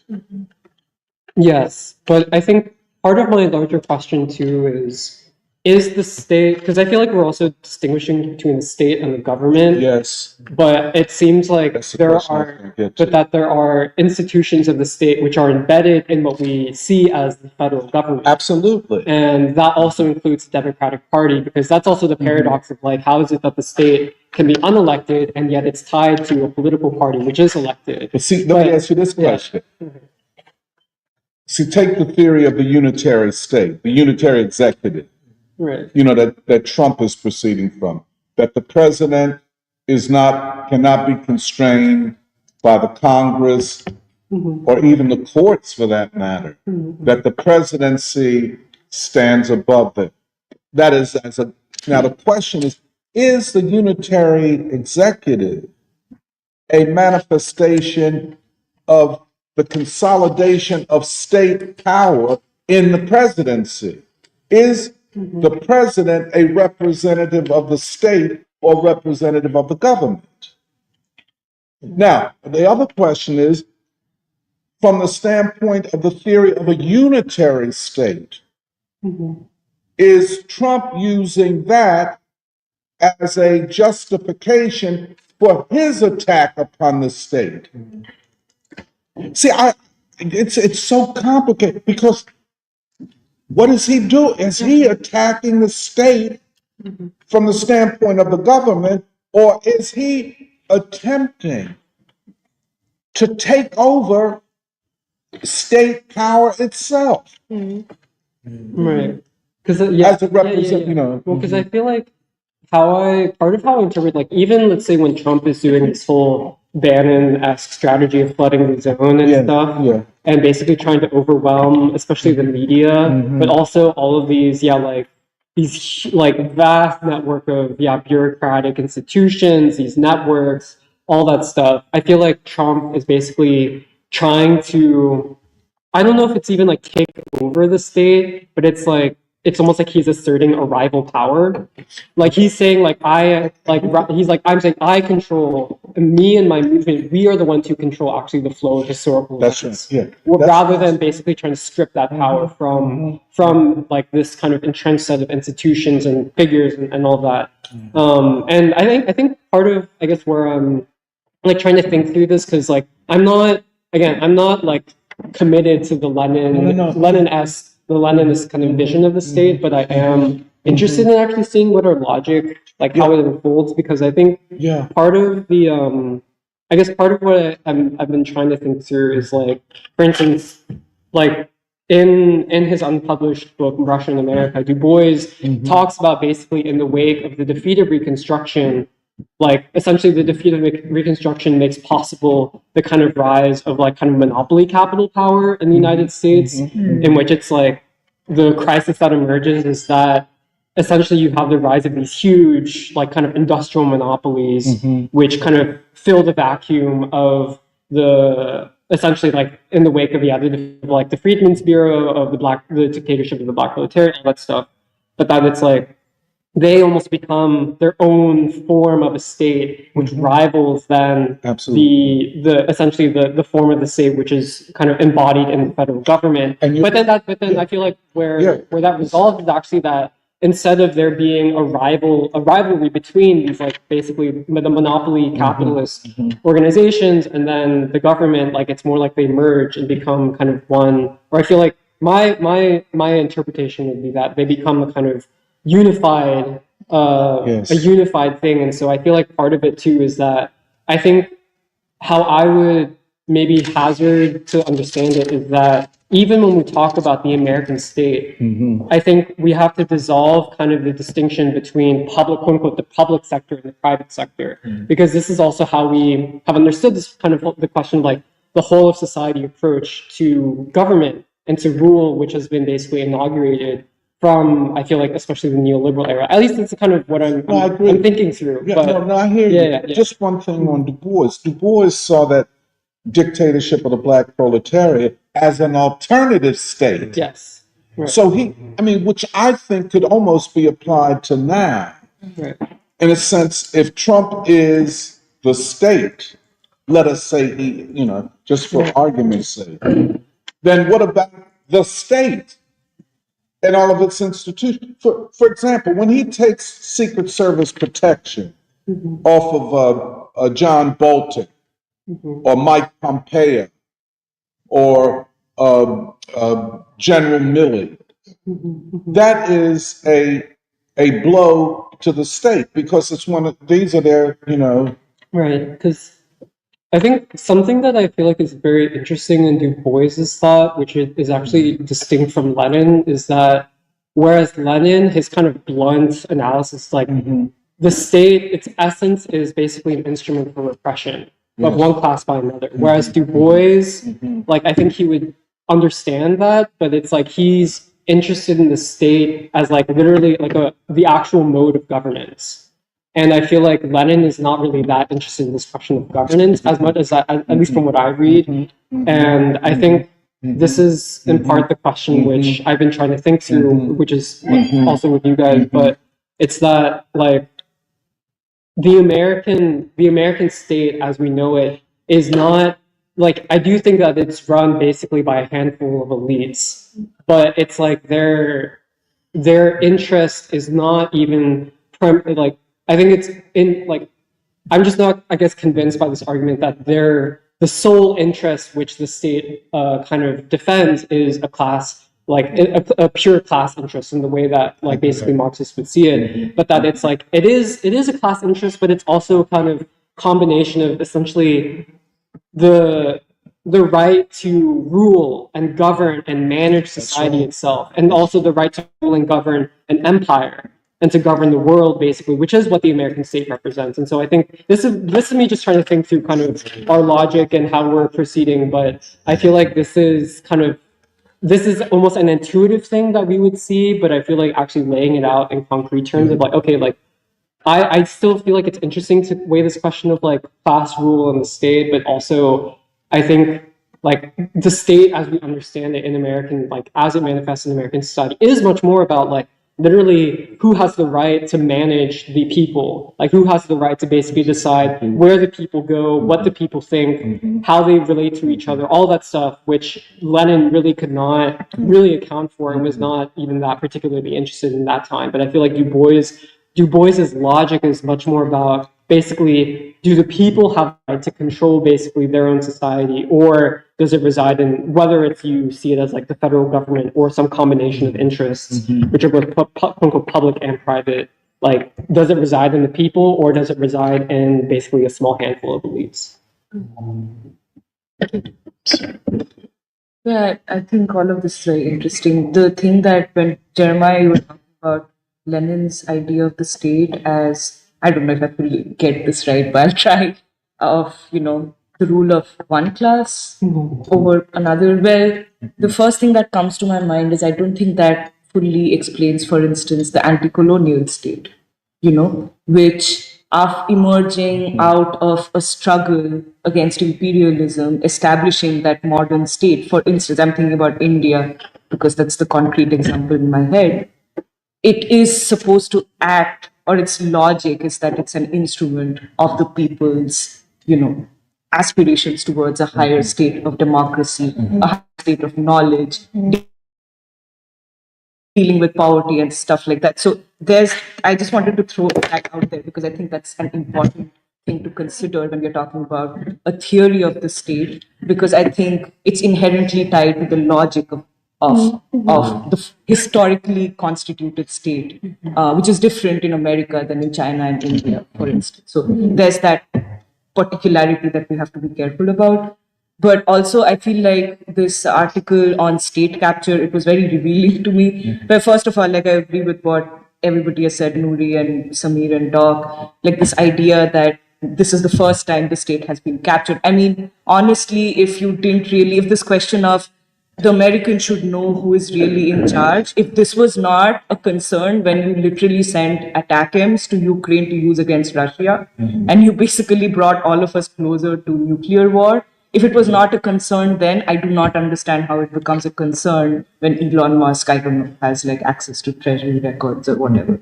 So in its entire, like in the basis of its assumptions, it reveals something about the ruling class, this idea of state capture, or at least the way they see it. Because there is a state, I think what Trump is doing, all these executive orders, the taking down of US aid and so on and so forth, it definitely indicates a capture of the state, but I think it's not.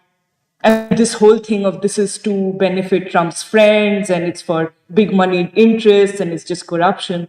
This is to basically obscure what is really happening, which is an attack, I think, on the logic of the liberal state.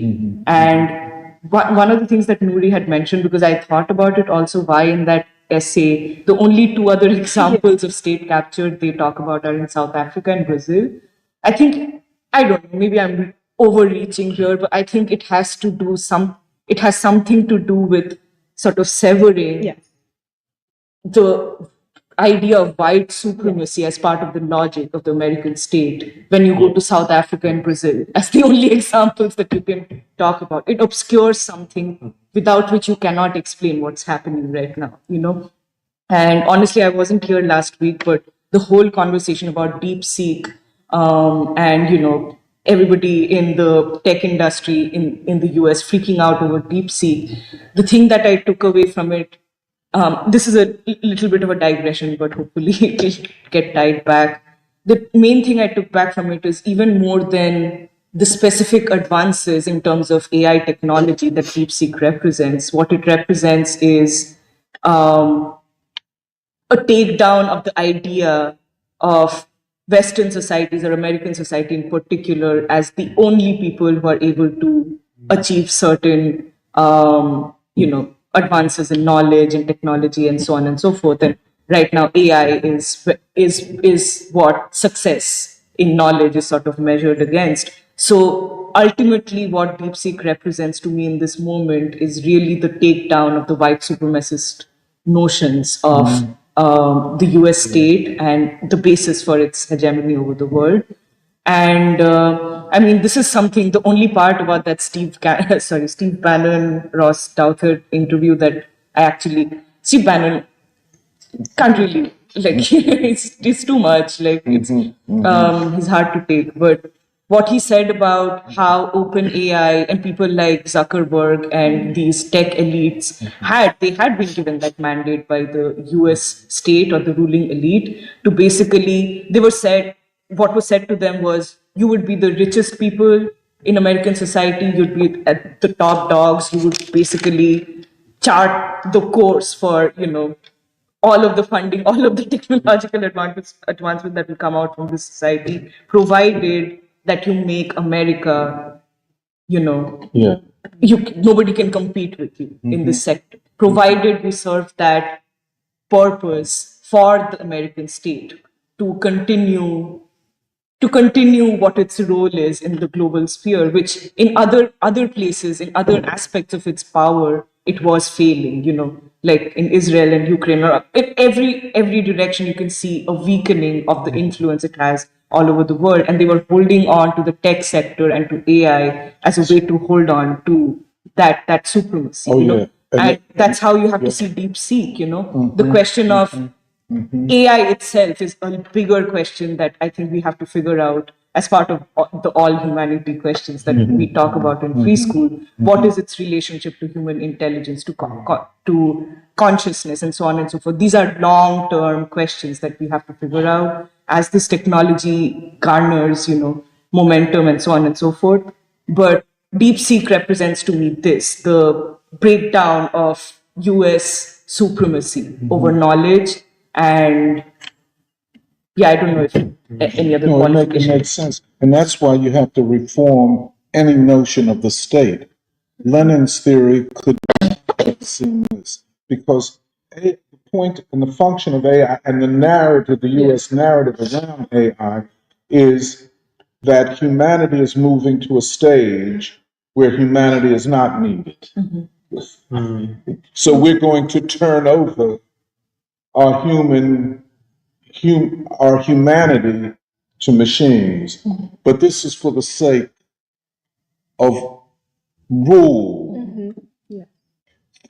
Lenin could never, and even, the liberal theorists could never have foreseen this. And this, I think it makes a slight argument where the state kind of has its own, what class is it ultimately connected to? Well, because I don't think it's connected to a concrete class. Basically, the class is the ruling class, aka like the class that is the state, or like it's basically not defined by other features besides the relationship to the state. Because I feel like it's because I also think like that term class does a lot to also like obscure in a lot of ways at this point, because what you were saying about has the billionaire class basically lost interest in actually governing the state, and they are content with the state doing a lot of it, like in uneasy, like whatever coalition. I feel like that kind of reminded me of, like in some ways, the after the French Revolution, there was the turn where the bourgeois were not actually in power, but they were content to let like the aristocrats rule because they weren't like they didn't actually need to be like the ruling. Or to let Napoleon Yes, rule. exactly. See, this is the thing when Napoleon could proclaim, I am the state. He didn't say, I'm ruling on behalf of a rising bourgeoisie. I am the state. What did that mean in real terms, and what did he mean by it? Okay, I'm sorry. Where there was no state, where the old state had crumbled, disintegrated, and so this man of destiny, as Hegel called him, I am the state. I will, yeah. Yeah, because I think I agree with like the chronology of basically monopoly capital or industrial capital rising after the Civil War and then the defeat of Reconstruction and then basically the abolitionists and like the Northerners being like either striking a deal or being happy to fuse together such that the federal government, which initially was an entity like for Reconstruction, then capitulated or basically became defined by industrial capital. And that was the defining feature actually of like the era of empire that Du Bois is describing. And I feel like, but then to go from there to the Cold War is still a long journey, I think, where by that point it's not, like, I don't think you can say that the Cold War was purely about financial interests. Like, actually, it was very much ideological interests, both in relation to, like, the anti-colonial struggle. But I think because of that, then that's why, like, the CIA, FBI become of such outsized importance. And also the whole national security apparatus, where I think what you're saying about dissent being one of the most important, like, cornerstones of what needed to be silenced, where I think then the state is not primarily or solely about financial interest or the monopoly class, like the capitalist class, ruling over and exploiting, extracting the labor of the working class. I feel like it becomes about different levels of control and subordination, which is like ideological control. Like, and that concept, I think, of society then is a state that is not really about a particular class, but is about a state seeking to just perpetuate itself. And I feel like that's kind of how I see this idea of a state that is in some ways like separate from society. And I think that's also why, like, in my intuition, it's that the vast majority of people are basically against this form of the state. And the only people left to defend the state are literally those who are in the state apparatus or of that state apparatus. And that's basically, I think, like the global elitist, like neoliberal, and then like the actual people. But I also think what Purva was saying about the idea of like basically this basic definition of a state being the instrument of rule by one class for another, I feel like maybe I don't find it a compelling general definition, I think. And I feel like why don't you?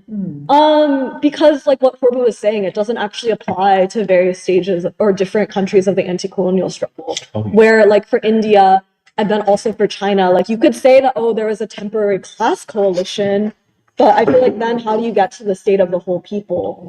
Like, are we just supposed to imagine that like, oh, like class contradictions just like don't exist, or like, oh, like the proletariat has total power? Like, I don't think fitting it into that framework of like the set class interests being totally in conflict with each other, I just don't see it mapping or making sense to the reality that we see. But I also feel like basically it's not to say that I reject like that we should never say like class or never think about class or anything. But basically something else that I was kind of interested in was this idea of like the common good, which I feel like is kind of connected to the state of the whole people in some way. The general will. Yes, the general will. But I feel like I say that because I feel like in the Du Boisian sense or in the King sense of a revolution of values, we actually have a pretty good sense of what the common good would be.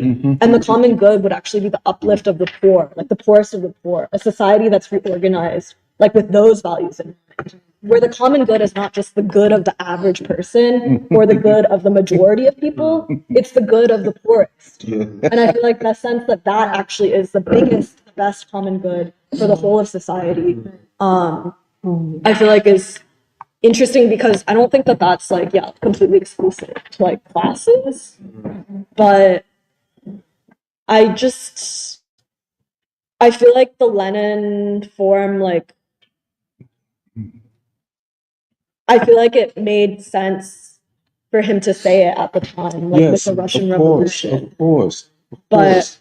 That's right. I feel like to treat it as like the eternal definition does a lot more to, like, basically it pushes us to interpret reality or the present moment in ways that I don't think actually fit with what we see. I agree with that. Go ahead. Go ahead, Jerry. I think I just one of the questions I did want to raise was I feel like we've critiqued in the past what is it, the Edward Bernstein idea of like if I don't know if I'm understanding this correctly, but like the state basically mediating and resolving the conflict between classes. Yes, that's And I'm curious if that criticism still holds, if we're trying to reach for a concept of a state of the whole people, which would necessarily basically involve a state that is mediating between multiple classes in society. And that's part of the reason why I'm trying to ask these questions, because I'm not totally clear yet. I'm like, why would we criticize Edward Bernstein, but then still reach for like this idea of like a state of the whole people?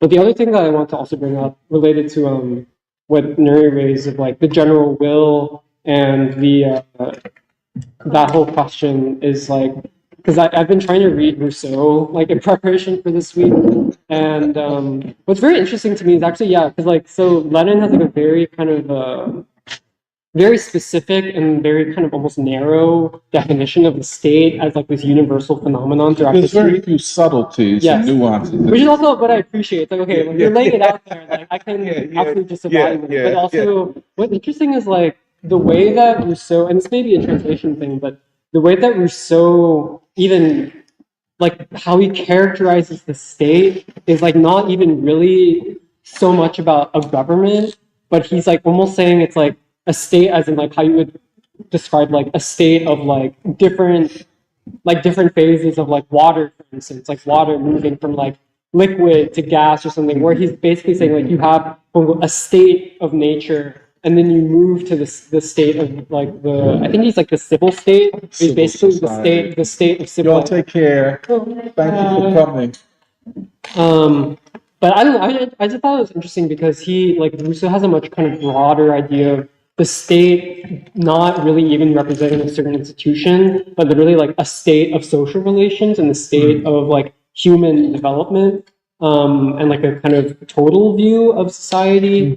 And he's like also very interested in this question of like, can humanity itself transform and transform its own social relations? And like he uses the term of the state to encompass that total relationship rather than even like a specific institution in society. But yeah, I just wanted to raise that. But I think this question of because I've been trying to work out, okay, like do we still criticize the Edward Bernstein thing, or like are we reaching for something different? I do criticize Bernstein. No, I do. But it's because I think this idea that the state mediates or resolves class conflicts then basically lends additional legitimacy to the state, where it's like, oh, actually the state is a good thing. Yeah. And also what that does is basically it delegitimizes or it removes the need even for like a concept of the working class, or even a concept, I think, of the poor. It's like, oh, actually, like we're all fine and dandy. And so I feel like when I'm saying like, I feel like it's not so much to say like, oh, there's no need for class conflict, or oh, there's no such thing as class,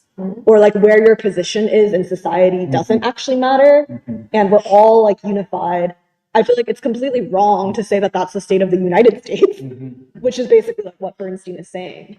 Like he's not saying really that like, oh, maybe there's not class conflict in China anymore and it's the state of the whole people. He's explicitly saying that it's the United States as like advanced democracy or advanced capitalism or whatever, that the managerial state is actually able to relieve that burden. And so we can have a working class and we can have poor people and we can have wealthy people, but there's no path to resolution. And actually, like, it doesn't matter if people are poor. So I feel like that's why I think that there is a pretty big distinction, which is that we do still place priority on like the Black proletariat, on Black people in America. And like we believe that their position in society has given them a special consciousness, and that consciousness does basically place them in conflict with the social system. And it doesn't matter, like I think basically my confusion about class is more about what the upper class is. Like, is the ruling class the same as the billionaire class, or is it the same as like the cultural capital class, like whatever. Like I think that's where it gets a little bit hazy. But I feel like we do have a concept of the Black proletariat. And I also think that in some ways the Marxist idea, because I was thinking about Marx's like evolutionary theory of history, where basically he was like, oh, it must be the advanced European capitalist like nations that would lead the way because of the particular way that advanced industrial working class, like that form of consciousness is more important than like that of like the Indian peasant or the Russian peasant.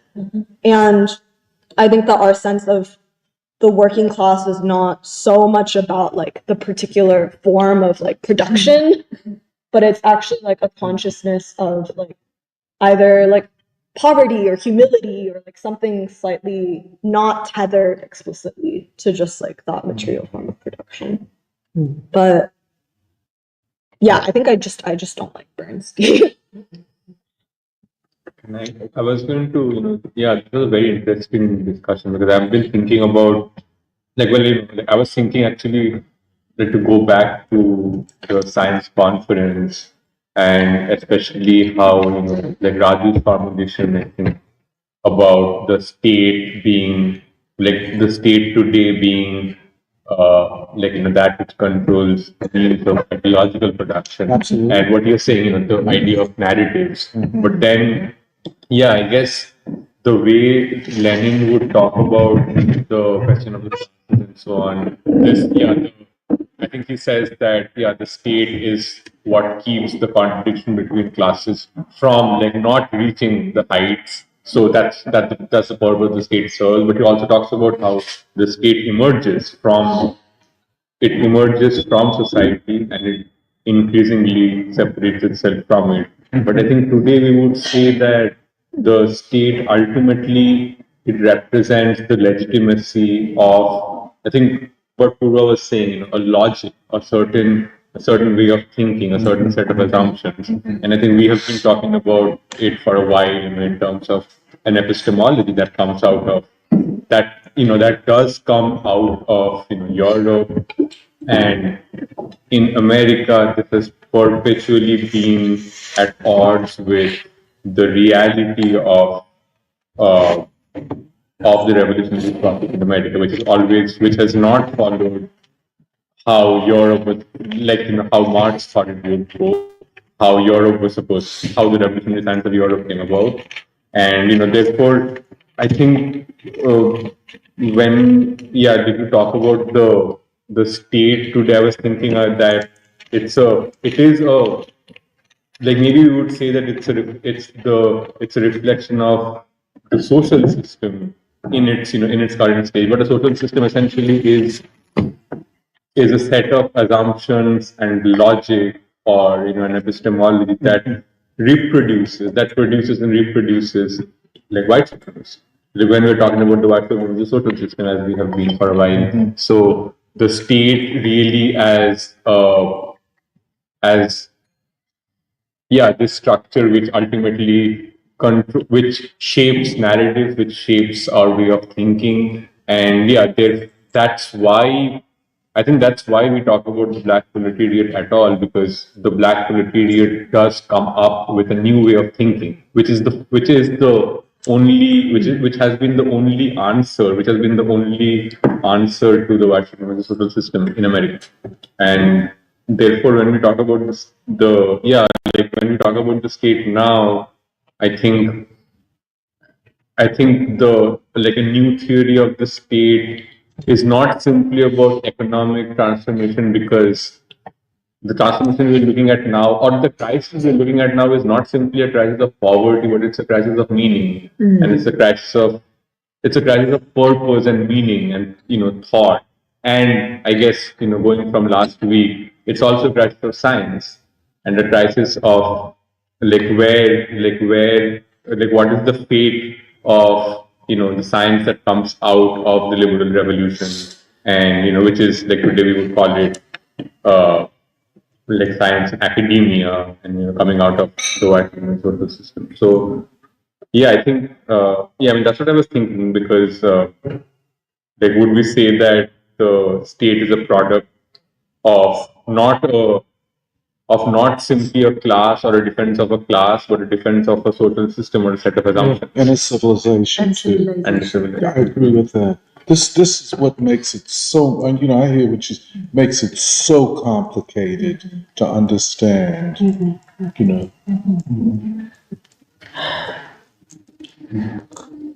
the other thing, I mean, I think it's like something that Muri was saying initially about the social contract.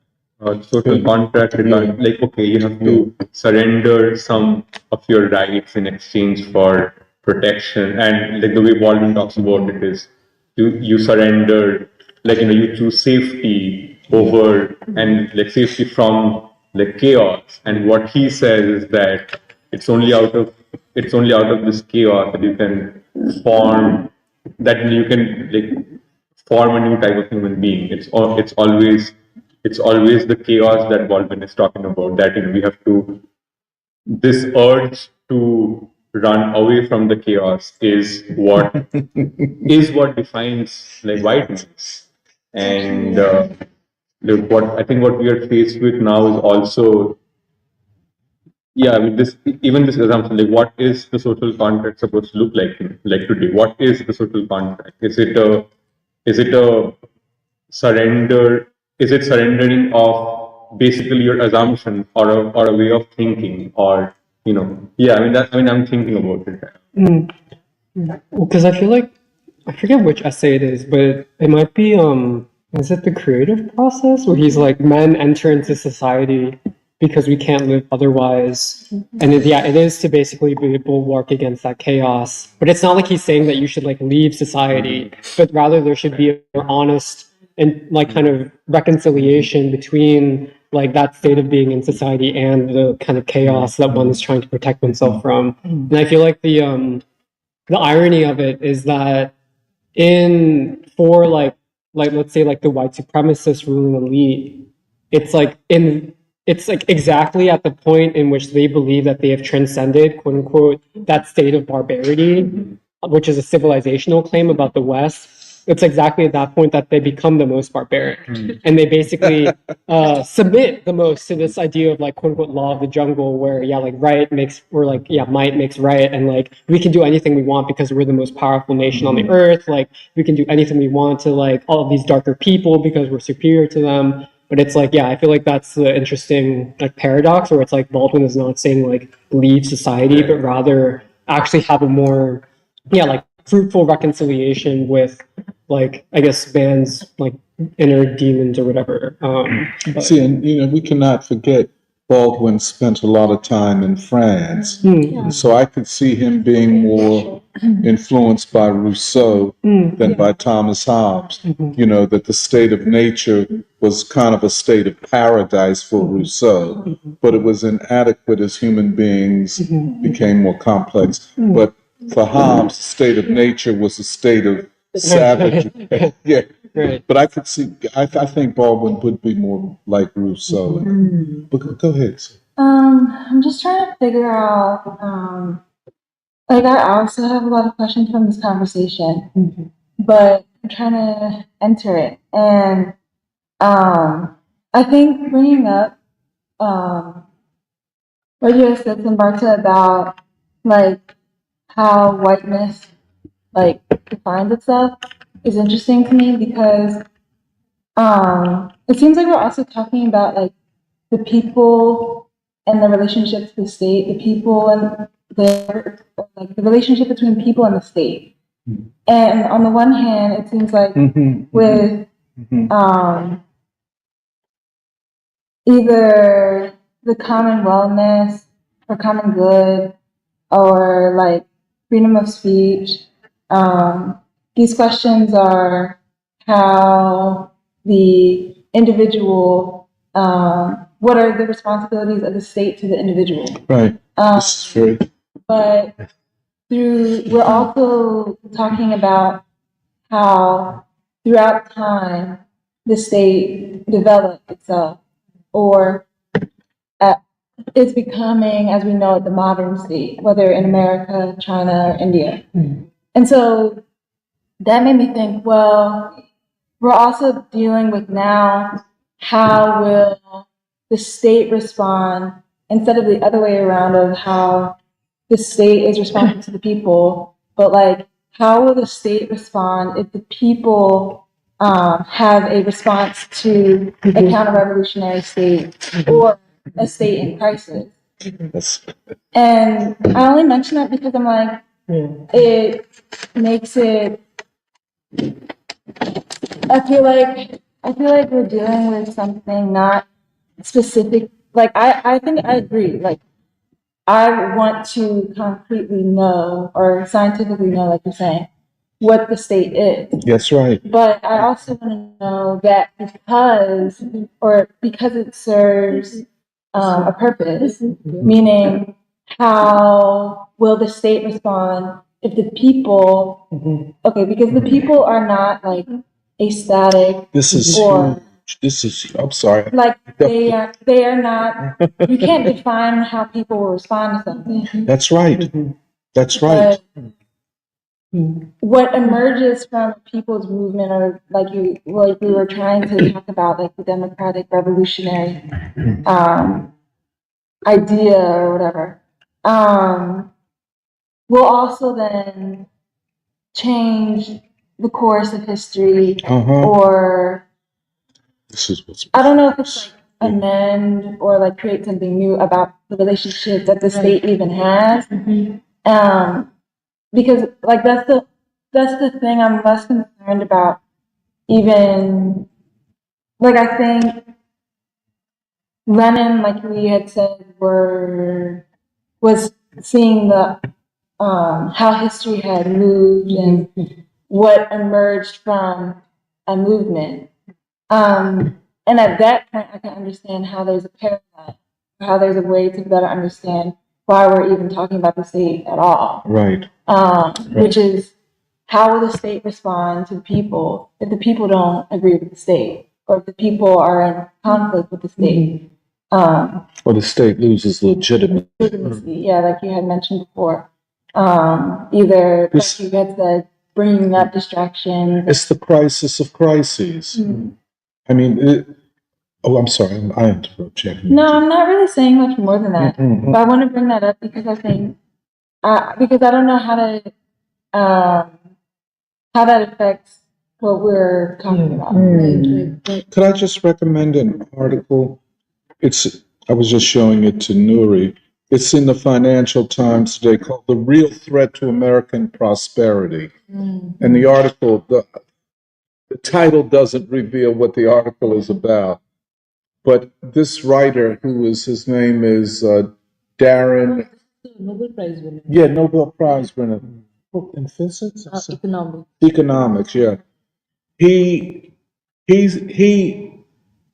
proceeds, he makes arguments from the assumption that the American state by 2030 will be in such crisis that it will be on the cusp of collapse. And what he's really talking about is its loss of legitimacy, where the people turn on the oligarchs, the AI, who they, like we now know, have been lying all this time about AI and chips and all of that stuff. But this is I think, although he doesn't put it like you do, Sarah, y'all in the same ballpark of what happens if, King, community of chaos. Yeah. I'll text this to you. I wanted to add to what Serafina was saying, because I feel like this is the heart of understanding what threat somebody like Trump poses to the permanent state, or whatever you want to call it. Because I don't know how true this is, but I think it is significant that he has a popular mandate. That in some ways, some of his crazy moves might not be fully aligned with what you would expect the American people seeing their future, but a lot of it definitely is. And I think that is the uniqueness of this moment, is this restructuring of the state in some ways derives its legitimacy from a people's movement I think that you're made right. Trump who he was. Yes, I mean, without this popular mandate, I mean, they threw everything at the man. I mean, short of killing him, everything, and they tried that too. But convicted felon, people are like, well, we don't care what you say. Like, none of that matters to us because you've basically lost all legitimacy. You can't tell me a single thing that I will respect, like Baldwin said.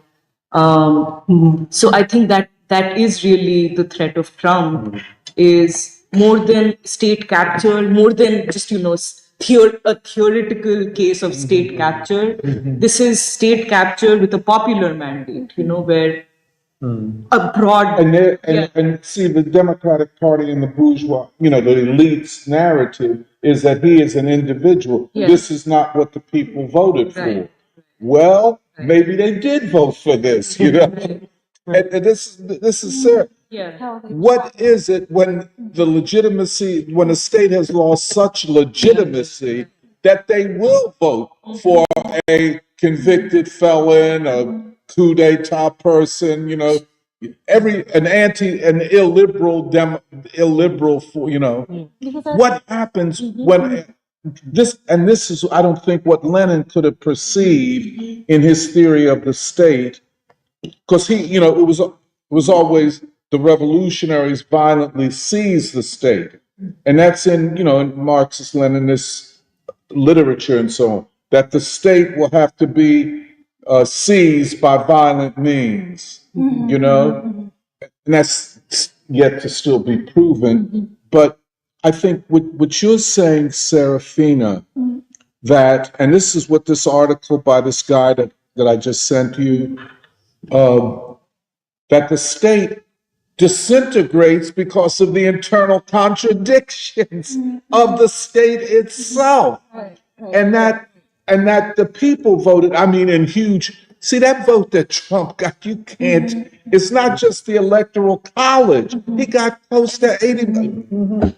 That's what puts all of this on the table right now. That there is a popular mandate. I'm No, sorry. because it's just making me think that it seems like the state is like, okay, there's a step back because on the one hand, if they do straight out executions of popular people, or like, Say that again. If they do. if they do like executions, or Well, if they do well, that's right.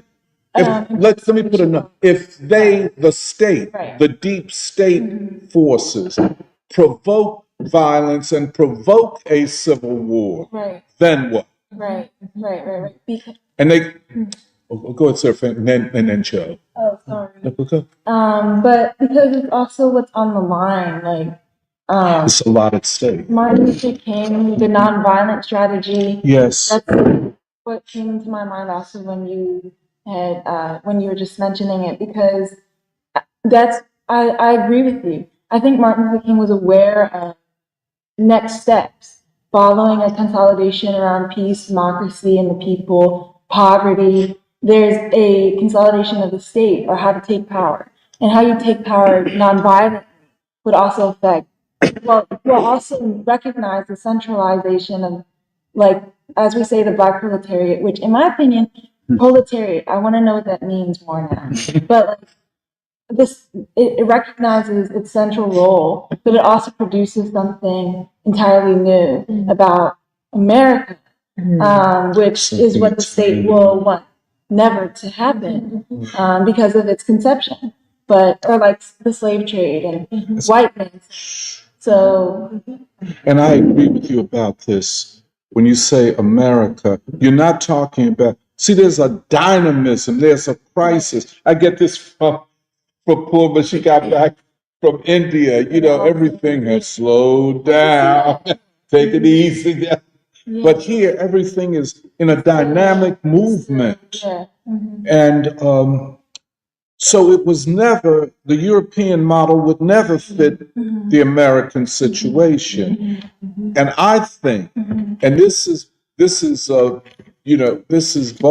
Baldwin and Du Bois and King. It does the concept of the agency of the people flows from the Black movement. And it is The only reason why America, which has not conceived of itself entirely, precedes other modern states to be able to conceive of itself in a modern period, whether that be in consideration of white supremacy as a phenomena, is because of this state that has not yet achieved itself, whether that be through nonviolence or. Can I ask you a question, Sarah? Is it possible that the state can, quote, as you say, conceive itself without a nation realizing itself? Because I think Baldwin acknowledges the existence of the state, but not of the fully formed nation. Meaning, okay, by But nation, that's all. by nation, do you mean people? Yes, the people have not crystallized into a single people, a single nation. Isn't that fair? Isn't that Well, it's fair? also like even in I have a question. But would that depend on leadership like Martin Luther King? Well, taking definitely. power? I agree. I agree. In some ways, you could go as far as to say as that the American state, as it has been historically, especially after the period of consolidation after World War II, has been in direct opposition to the project of achieving this nation in some I ways. agree with that. And that's what Baldwin is. And That's what Baldwin they're is saying. talking in the framework of the Cold War and the damage and how the Cold War, white supremacy and anti-communism are so closely intertwined as narratives of legitimating the state. Go ahead, Joe. I wanted to revisit Trumpism and what it portrays. I think there is an inflection point. Um, Legacy media lost control. Oh, yeah, no question. They didn't profit the transformative change of information that the internet brought about, and the ability to capture people, what they said, what they said. With a what? The media is able to trap you in obfuscation in your lives. Yeah. Okay. So when you go alternative media, they had proof that the narrative that legacy media was presenting to us was untrue. And the journalism that came out of alternative media was completely revolutionary to what we were hearing from mainstream media. So that's when people started, especially with the lockdowns. When they locked us down, that's when the revolution started. Because everybody was trapped at home. You couldn't go out. So mothers and fathers and common people were able now to be at home and they had the time to get a second wind, find out really what was going on in the world. So that brought about the advent of alternative media because people needed jobs, people had to reinvent themselves to survive. So when all this plethora of information came out, that they were storing you for the last 30 years, starting with Clinton. It was people started to get angry, and they started to realize when I look at Trump, Trump's response to the deep state came about because the deep state, the executive state, refused to destroy him. His predecessor, Obama. They had, and so what I did was I did some research. If you look at the congressional, if you look at Congress, there has been no significant congressional legislation through Congress in the last 30 years. You wouldn't include all of these Biden bills. These agencies, there are 15 agencies, they all exist by executive order. They were never created by the legislature. So he can, by law, destroyed those agencies. And that's one of the things I think that come out of the Supreme Court. You know, Homeland Security, executive order. HUD, executive order. Education, executive order. They were not created through legislation. So one president can create an agency through executive order, then I can uncreate the agency. So you're seeing a dismantle of the entire agency state. Because we have been living under a legislative state for decades. We've been living under a state of agency created by the executive branch because the legislature failed to legislate. It pushed their ball over to the executive branch. He's right. And so what you're seeing transpiring is that Trump is coming in and saying, well, I don't agree with these agencies that were created by previous presidents. Can I ask you a question? You say these, like the Department of Education, definitely the Department of Homeland. All of them, they were produced by executive, not by legislation. They were funded. They were all funded by Congress funded it, but they were never a fact of law. They didn't exist legislatively. So that's the reason they can be absolved under Trump. And there's really nothing they can do about it. Because everybody went along with the game.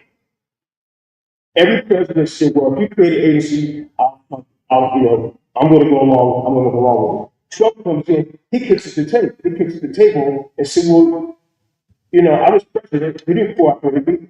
You tried to lock me up. You went through my wife's underwear drawer. Okay? Crime of crimes. Okay? So basically what he's doing, this is no question the fact that he's going after the same people that went after him. Yeah. This is a purge. What I found pretty amazing was that when Obama finished his first term, okay, there was a purge in the Obama administration of the military. Okay, several hundred generals retired under Obama's first term. Trump was urged to run by the military establishment.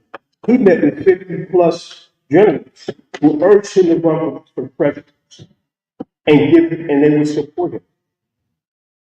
So what we're seeing going on right now, it's an internal war. And so what's going to come out of this? And the other thing I want to address, when you say white supremacy in its totality over the dark races really was caused by World War I, the destruction of the Hungarian Anglo Empire that controlled the Slav nation. Up to that time, Europeans were unified, both East and West, for a unitary global white empire. There's been a fraction now between Western Europeans and Eastern Europeans. Yeah. Because Russia and France, they were allies. You remember that World War I, okay? So my argument is this. This is why I see it. For the white world to survive, they're going to have to reconstruct what existed prior to World War I. If the West can get the Eastern Europeans, that includes Russia and the Slav nations, to work together as they did prior to World War I, they can reestablish the empire. There's no question about it. Because now they can control Central Asia. Okay? The big mistake was their move with Russia. If they can bring Russia back into the camp, and that's what Steve Bannon talks about. Steve Bannon talks about Russia, that we should have never went to war with Russia, that we didn't have to have that hostility with Russia. Because think about it, if you bring Russia back, all the Slav countries back, that's Poland, Hungary, all them back, into the European power structure that was responsible for colonizing darker races, then they're back to where they were. No question about it. And that's the reason you're seeing Trump right now reaching out to Russia, reaching out to Hungary, reaching out to the Poles, or all of them and saying, listen, we don't need to fight. Let's cooperate. The other thing I want to say is, in order for the dollar to go back to world supremacy, they have to get gold prices. If gold prices get up to $34,000 an ounce, then the dollar can be a hard currency again. So the United States right But now, why is that, Joe? Why would that? because everybody got a debt. Because $1 will represent 1 ounce of gold, which is 34 pounds. Right now, gold is priced where $1, what $1 buys for. Can I just ask? So you're saying deflation would be a way to solve the debt problem? Yes. Right. And Because so that means going back to the gold standard right and now, and, right now, and doing away somebody, with the exorbitant exactly, privilege of the somebody right dollar. now, the commodity brokers are But saying, that's Trump's strategy. something weird is going on right now with Yeah. gold. There's somebody out buying huge quantities of gold. Absolutely. It's the United States. No, is it what the they wanna United do- States? Yeah, it's buying gold right now. So what they're trying to do, if they can get gold prices up to $34,000, $1 is 1 ounce of gold. 1 ounce of gold is worth $34,000. And you wipe out the debt. You follow me? Because what about the reason we're not on the gold standard because of Vietnam? We printed more dollars than we had gold. If you reevaluate the price of gold, you get the dollar back to where it was when it was on the gold standard.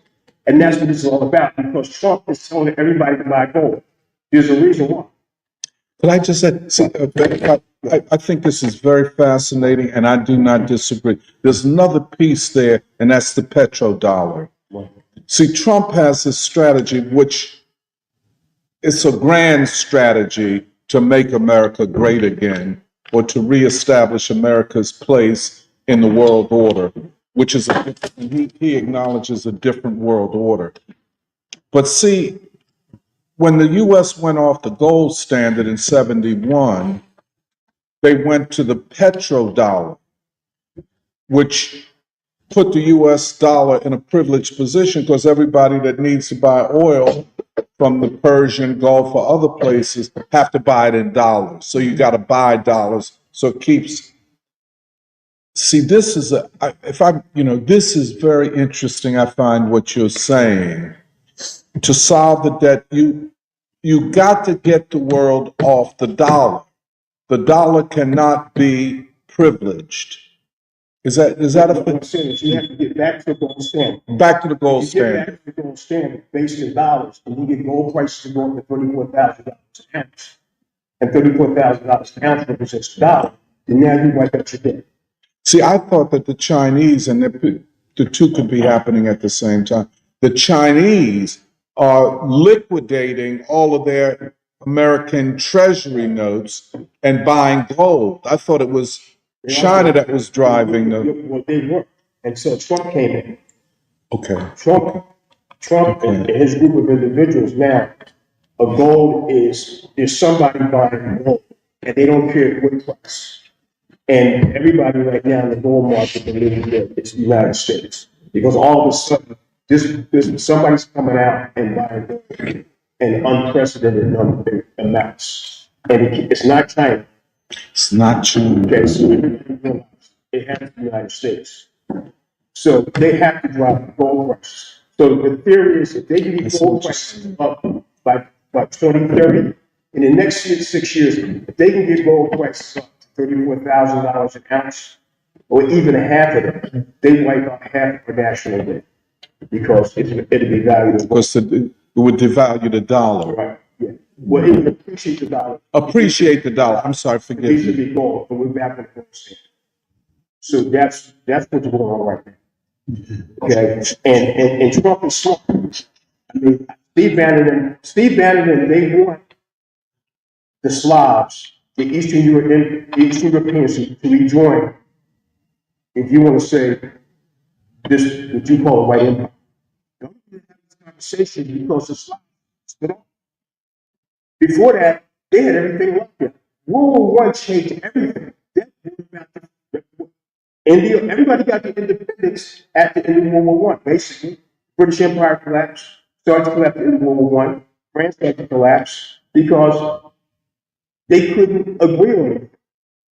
The Austrians, all the European powers, they were all independent. If you remember, they were all married to the British. Okay, it was a family. And that family broke apart. Now, the reality is Trump understands that, So can they recreate that white empire again in Eastern Europe? If they get Eastern Europe back into the fold, they're back to where they were. There's no question about it. But who wants to take all of the problems and the burden of Eastern Europe, which have been fighting ethnic wars for I don't know how. I mean, one of the reasons that Western Europe, France, Germany, England, Italy, separated from the Slavic nations, from the Austro-Hungarians, is because they're just too much of a problem. It would be easier to rule India than to rule the Huns and the Yugoslavians, Croatians and Serbians, and all of these ethnic groups. They're very difficult to manage. Even Russia doesn't want to be bothered with them. Moldova, you got Serbia, all that. Oh, say that again, Jim. Moldova, Serbia, Croatia. Yes. Okay. The reality of it is that's true. But it comes down to, can Russia and the United States get along? That's the reason why they killed. But isn't the question China then? The military establishment did not want to come with Russia. Yeah. Trump did. Mm-hmm. The whole thing was for Russia. The Europeans, which I didn't realize last year, the largest country, the second largest country in Europe is Hungary. Not Hungary, is Ukraine. Ukraine. Yeah. By land mass. It's huge. Then you have Russia. They've always wanted to conquer Russia because Russia was the only European country that had vast amount of natural resources. But you keep saying Russia is a European country. Yeah. By whose definition? By Catherine the Great. Okay, see what I'm saying. Okay. Who was a Francophile? Yeah, but Catherine, and then you had before Catherine, you had a predecessor, the mayor. Not Alexander. Peter the Great. Peter, I'm sorry. Okay, and that's when Russia became European. Remember, they sent all their scholars to Europe. They went to universities in France and Germany, and that's when they became Westernized. They were European. But the people never became European. Well, the court spoke French, but the people held on to the Russian language. Yes, but the Russians, the white Russians, okay. Well, the white Russians are actually the Belarusians. Yes, they're actually Finnish. They're actually Finn from the Finns. Yes. Okay, so you have what they call the black Russians, who are the Asiatic Russians, and the white Russians were white people, and they use that because of their hair. Okay, so white Russia has always wanted to become part of Europe. I mean, look, they celebrate the Bolshevik ballet. Yeah. The Bolshevik ballet. Yeah. So what I'm saying, this is a very pivotal time. Can Trump get Russia back to the table? Okay. Okay. To me, that's Well, I agree. I agree that it's a pivotal moment. I think the question is, I feel like whether it's you're looking at Trump or just looking at the world, like part of what it means to say that even this is a moment of crisis and this is kind of an inflection point is that there are multiple possibilities simultaneously developing and contending with each other. And I think one way of looking at it is basically as like the future of the world being decided essentially by the relationship between states, like nation states. Right. I think, but that's I'm just saying that that's one possibility, I guess, which is emerging. But I'm saying that there are also, I feel like part of what we're interested in is actually trying to investigate what are the different, like not just in one kind of narrow way of analyzing the world's future, humanity's future. I feel like what we're also interested in with whether it's Trump or just America or the world is like, yeah, like what will the American people do?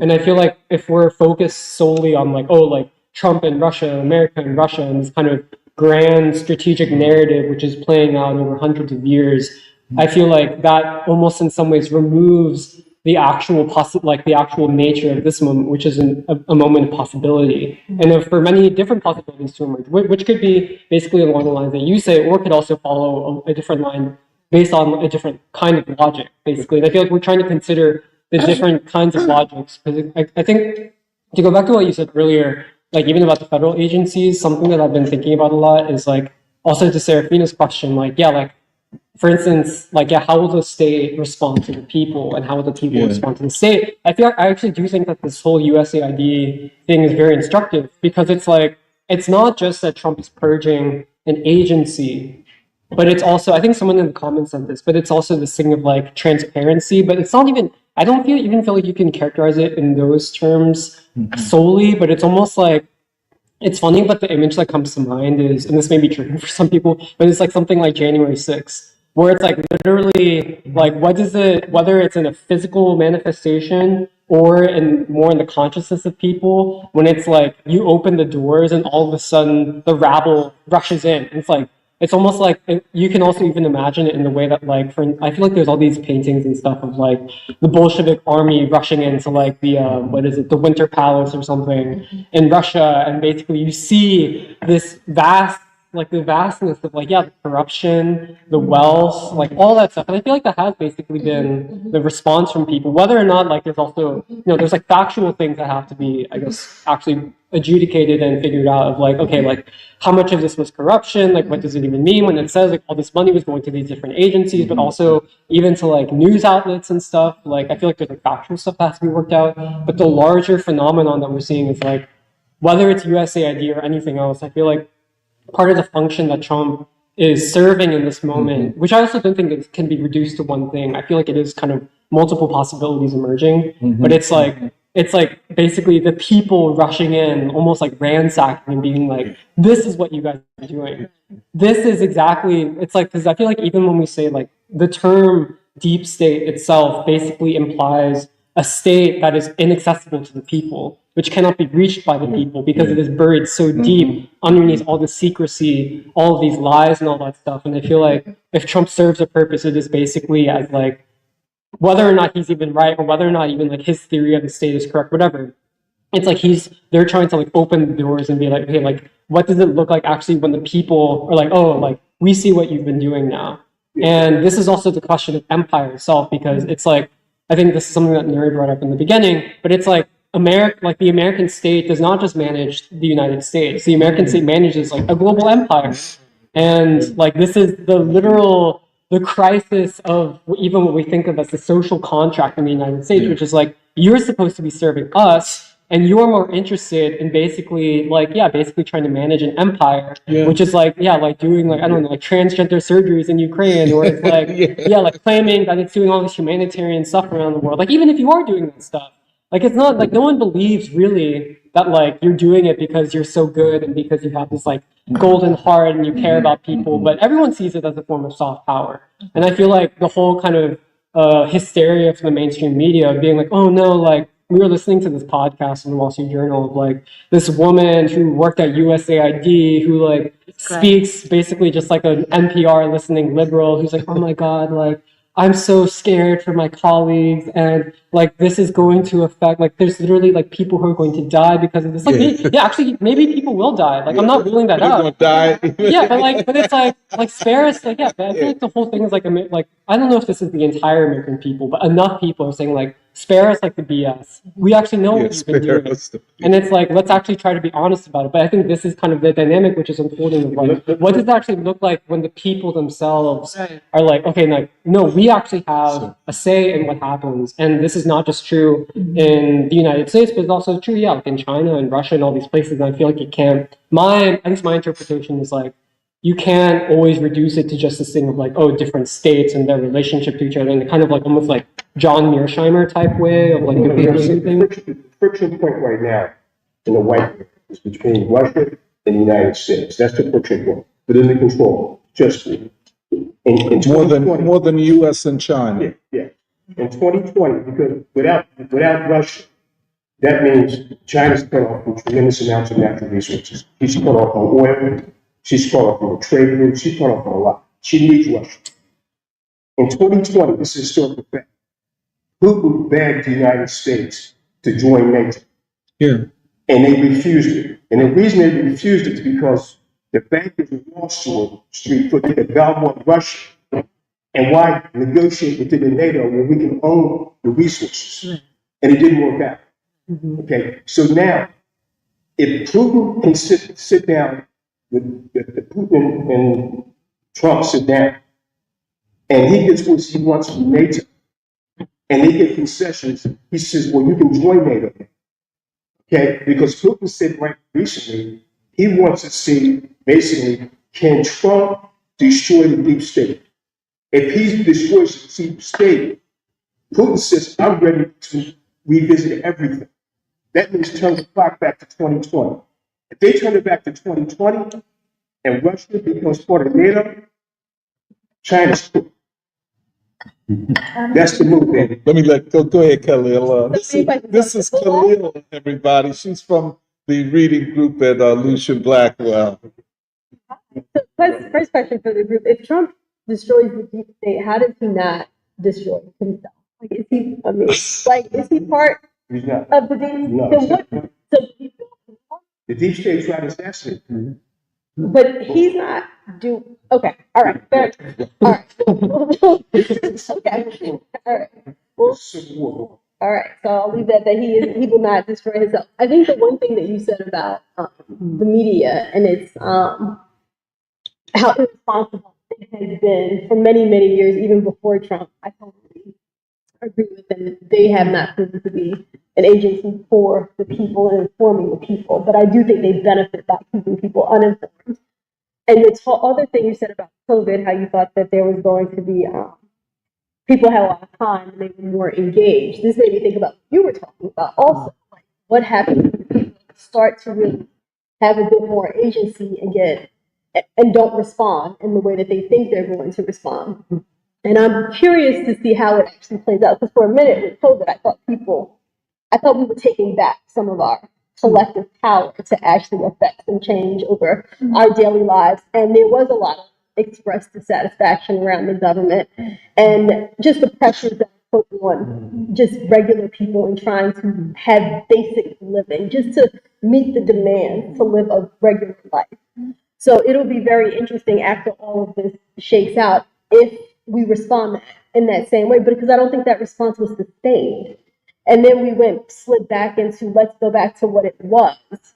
When we did, as a group, we still always have a lot of power when we come together to really put pressure on the state, the deep state, whatever it is, we do as a collective have that agency. So it'll be very interesting after this experiment, because I think all it is with Trump and seeing how it plays out, where we as a people, what we will accept, what we will just decide to see. And you also talked about the non-functioning Congress, and I agree with that too. That they have just totally dropped the ball on so many levels. But you talked about the government not functioning as well. But part of the reason we see the power play working so well is that it's been left to go back to voters and let people decide. Where there were ways where it could have been checked, if there was a will for it,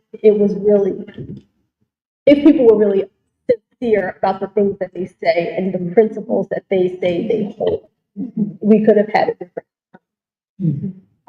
You said When you say an outcome of the election, or no, just not a different outcome of it didn't. I don't feel like everything has to be as chaotic right now as it feels. Like there's a difference between disruption and chaos. Yes. You can disrupt the system. You can say there is waste. You can say our government should function differently. You can say we want to do different things. You can say that and have a plan to get there and not hold people and what they need from the government, the fully functioning of the government hostage. And that's what I feel like Trump is doing. And it takes away from the critical evaluation of, is what he's doing necessary?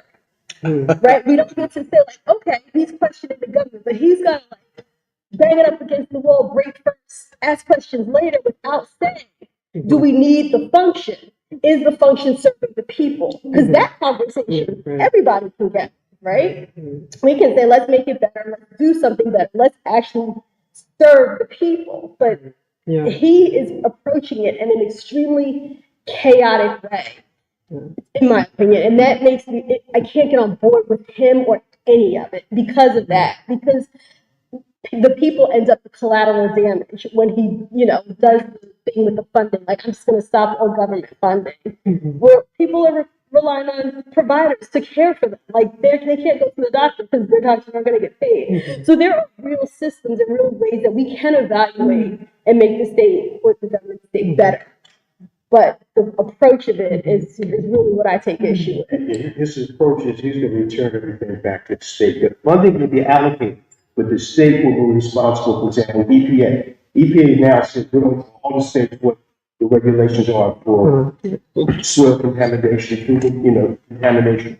He says no, it needs to be at a state level. So he wants to reimpose the state. But you can't. States can't print money just to. Right, and not to fund it and have the same amount of funding that they can provide the same level of services to the community. Right. So we all know that California gives a lot more money to the federal government than Mississippi. So we will let Mississippi's EPA just let them just, That goes back to how Congress said. The executive branches came in and said, well, I'll do what the legislature was supposed to do. All these agencies were not really supposed to be created. No, I think that plan is not to send it back to the states very specifically lacks imagination. Like, we could do it better. You can look and say, is there a better way to fund it? Does it have to be consolidated? But to just say we're going to give it back to the states without the proper money, and we don't get it. Like, once it's cooked, we are cooked. So we would have to do that in a better. It doesn't have to be the old. Do what you're supposed to do now.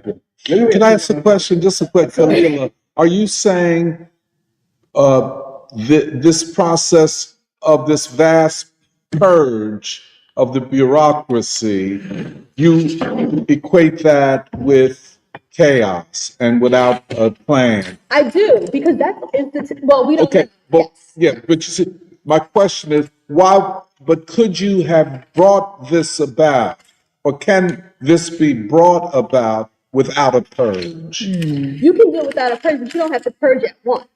You can purge in a more strategic way. You can at least make sure you get the information you need from people. But he's firing people to death. Yeah. Including the Kennedy Center. He took that Right. over. I mean, he has 4 years for the execution, but in terms of putting things in motion, this has been the first 3 weeks. The pace will slow down because he'll run the things, but then that'll be the execution time. But in terms of the people who are going, those people are going mad. And they're taking their information, they're taking whatever. But now, the courts have kind of blocked a lot of what he wants to do in terms of purges, except for the. See, this is why I'm not certain that all of it was done through executive mandate, but you could be right. But I'm forced to think, would it be possible with entrenched interests, political and otherwise, in the bureaucracy? Because the bureaucracy is not apolitical, it's not neutral, it's highly political, and it's highly oriented towards, quote, the liberals or the Democrats. Maybe you could tell me how it could be done without this shock to the system. And this is what the purges look like. And he's bringing people in who are not apolitical. He's bringing people in who are political. That's right. And this is in line with his values. That's right. And the unitary executive. But that doesn't make, then to me, that's just replicating the same thing. He's just doing it with different people. Well, how do you know? Because, see, let's say a Cash Patel over FBI. He wrote a book and said, I got 30 enemies that if I get in there, I'm going to take you down. It's a gangster move, admittedly. Or you take Tulsi Gabbard. She sided with Edward Snowden, probably Julian Assange. She is an anti-deep state person. You know what I'm saying? How do you change these really dangerous institutions like the FBI, like the CIA, like national intelligence, without that kind of quick hit purge. To not give them time to prepare and just shop. Yeah, you don't give them time. Those are the people you're bringing in, and then you're going to take everybody. That's right. And I brought you in Pete Hegseth, not because you know what ASEAN or what what anything is. I brought you in to do damage to those people in the military and so on. And Biden was absolutely right to give those pardons to all those people because he knew I don't know how but they knew this was coming. I don't think, but you tell me what you think. I just don't see how you could do it without. No, I don't know how you would do it without, but as a citizen who has to live through it, that is how And that's I talk about it. that's right. The instability being I hear in you. that. So that's the only vantage point. And that's the argument that the Democratic Party tries to make. This is going to hurt you more than it will help you. Yes, but they couldn't say how they were going to help more. Yeah. They could not say how they were just Absolutely. going to make it Absolutely. better. And see, the balancing thing is he got almost 80 million votes. Trump got. So no matter what the Democrats say, you were defeated. I ran as what I am. I told you I was the president of revenge and retribution. You know what I'm saying? No, absolutely. And so, absolutely. yeah. So there is, at this point in the game, he has the advantage in terms of saying, I did not run telling you all I was not going to do this. I ran to do this, and I got 80 million votes. I do wonder how many people actually believed he was going to do what he said Well, he that's was going another to do. question. Yeah, I believe that he was going to do it, but I don't know if everyone. I didn't believe he was going to carry out a purge like this. He was This pretty is mad. huh? He was pretty mad. Yo, he was like, yeah. I think it is. I agree with Joe. I mean, he has done something, and the Democrats are scared to death. And you know what's crazy? I didn't realize he doesn't have the same Secret Service staff he had under his men. He purged the Secret Service. He brought in his own people in that department. We had to. Yeah, so, but let me ask you, do you think Trump is the United States what Gorbachev was to Russia? No. In terms of flipping, changing the whole apparatus? Okay, I hear what you. Well, go ahead. I don't know what to respond to. I have so many thoughts, but maybe I'll start with what Khalila we were talking about, because honestly, I was in India this entire time, so it was like being in a black hole and trying to understand all of this from so far away. It's not easy, let me tell you. It's not easy to understand. Honestly, my honest to God assessment is that some of the things that Trump has said or done in recent times are completely egregious, and I have no basis on which I can just, like the Gaza thing, for instance, right? But I think the federal funding freeze and all of that, there is more hysteria in reporting about the actual consequences of that than what the truth is, because following like White House press briefings and so on, they make it clear that these funding freezes are not going to affect Medicare, Social Security. And I wonder, of all the people who, in general, it is a panic inducing thing of feeling like, okay, critical funding may be taken away from whatever you might need, healthcare or whatever.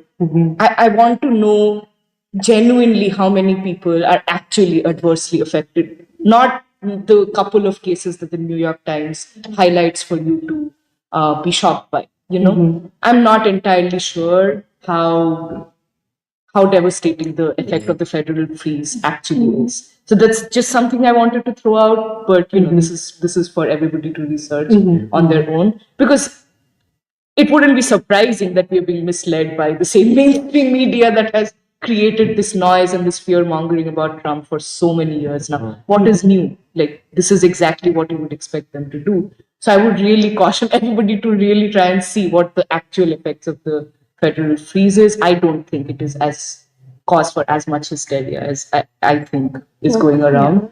But then I wanted to go back to a lot of the stuff that Joe said, which was very interesting. I didn't know the thing about the executive actions creating all these agencies is really something that I didn't know, and it is very significant. And in terms of everything that you outlined, the US Russia relationship, or even the deflation, basically saving in some ways the value of the dollar and all of that. I think in terms of the logistics of how things might play out, all of that makes sense to me. But I think the question that I'm left with is, even if the Western state or white civilization survives by those mechanisms, would it be the same as, or would it have the same ideology?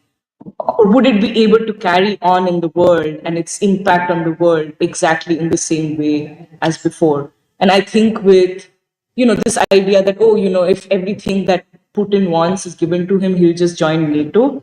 I mean, of course, this is one of the many possibilities for the future that does exist. But looking at what's happening with BRICS and so on and so forth, Putin also talking about the civilization state and so on and so forth.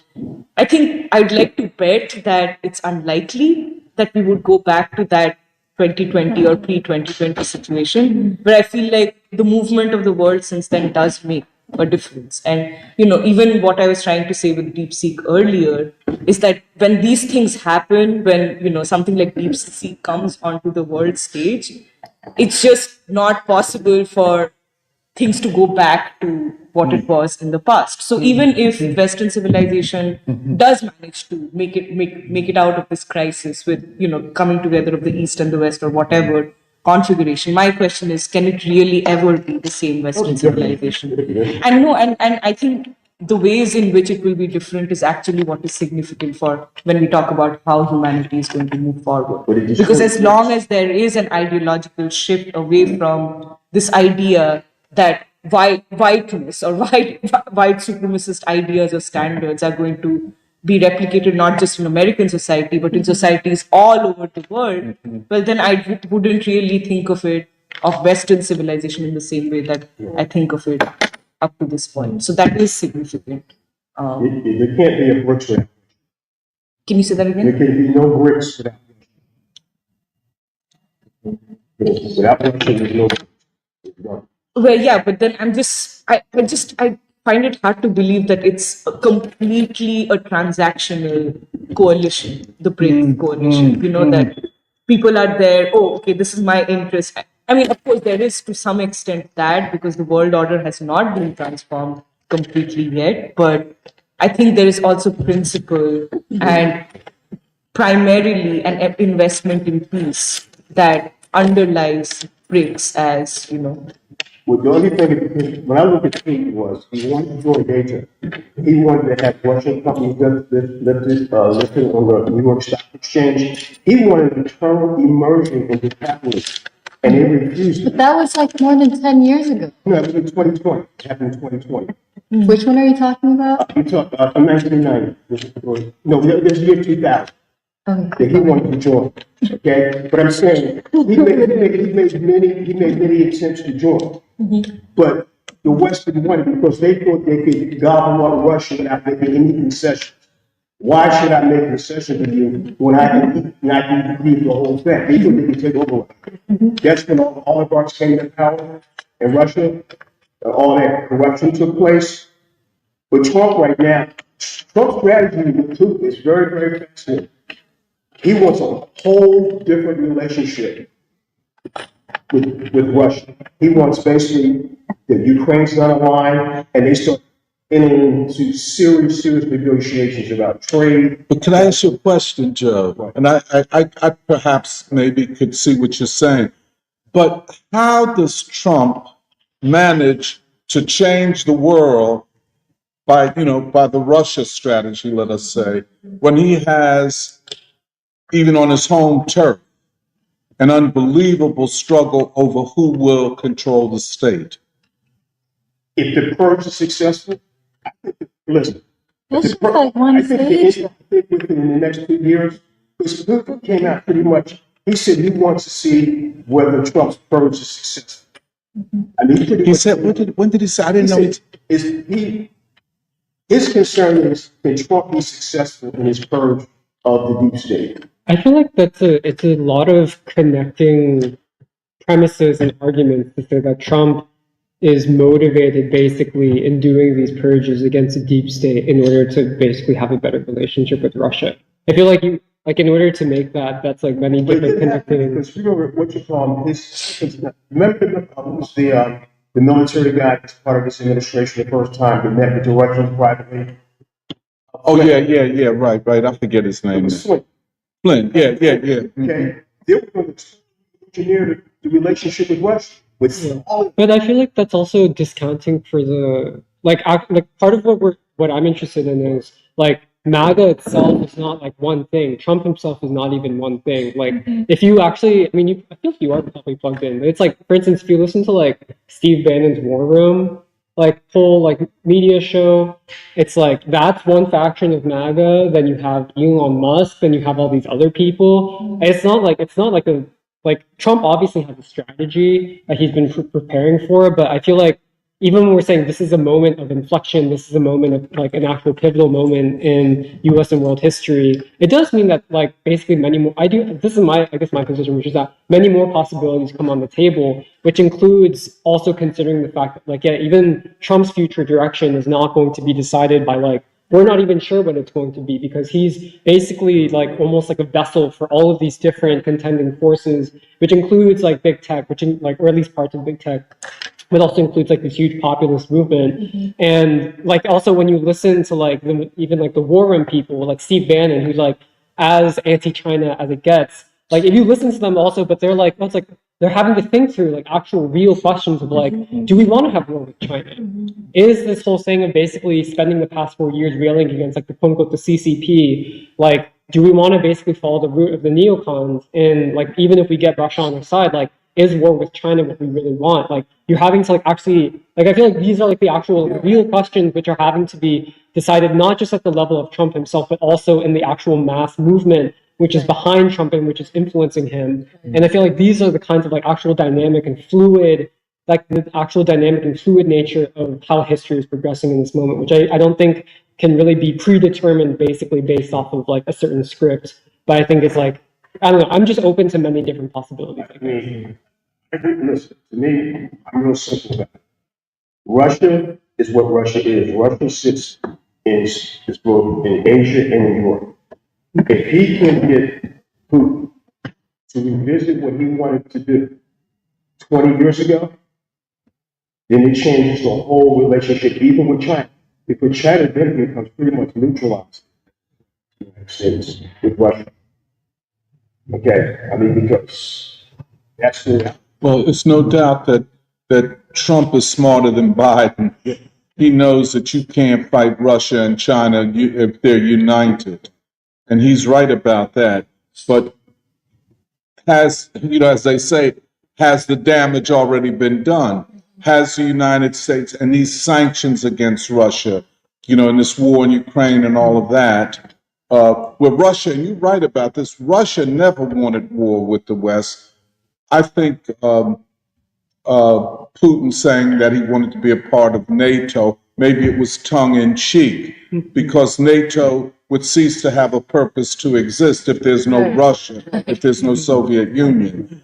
But Our military was making a lot of money. oh yes, I agree with that. It was a military complex that said, no, you can't be part of this. That's right. But see, I think they've pushed Russia so far that even if Putin wanted to go back, the Russian people, the Russian establishment,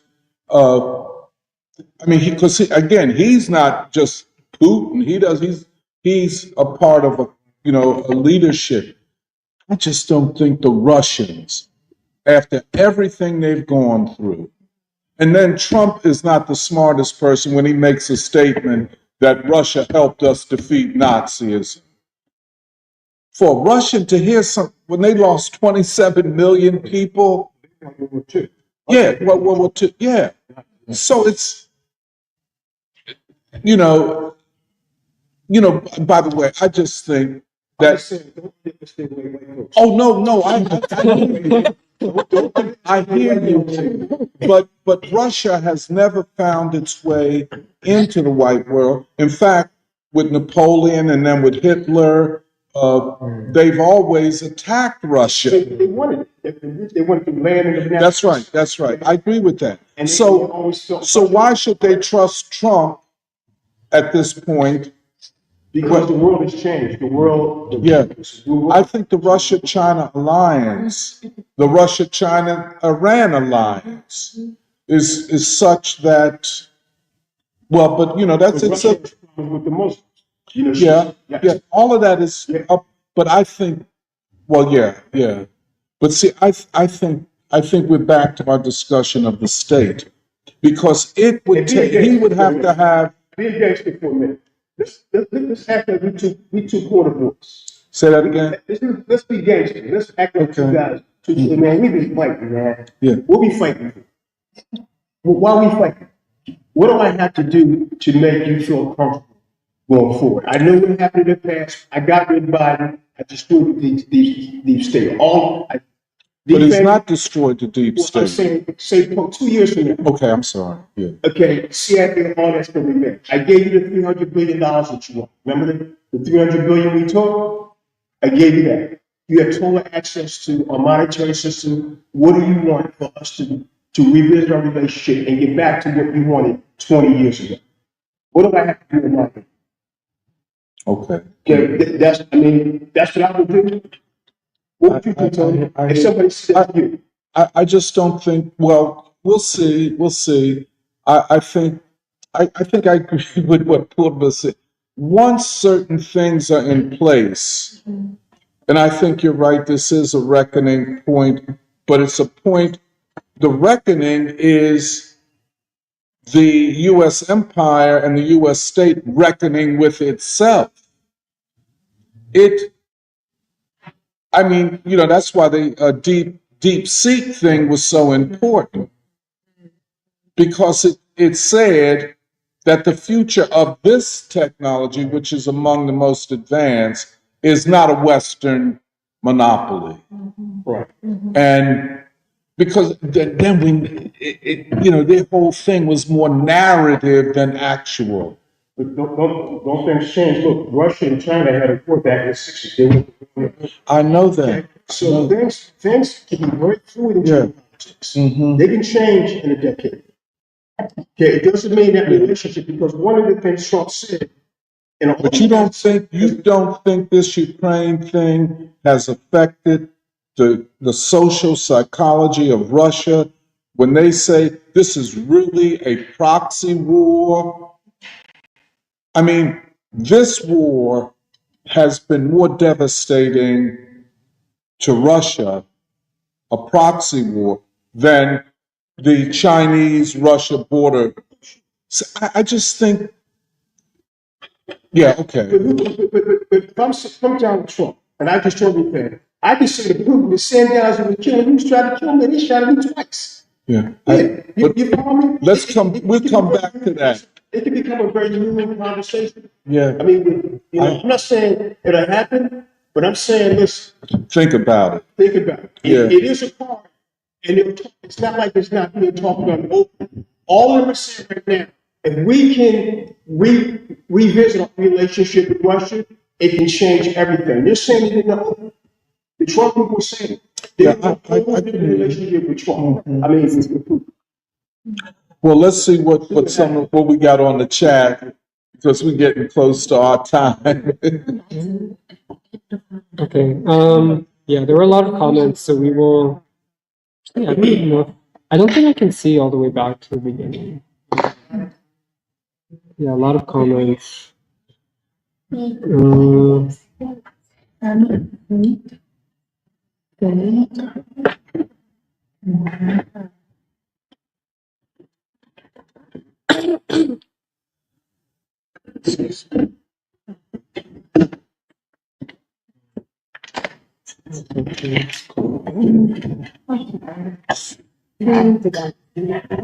Shamar, do you have all the comments on stream? Because I don't think mine goes back. I think so, yeah. So, Bambalai, Michelle Bell, and Sparks, and Todd Mushi. Everyone says good morning.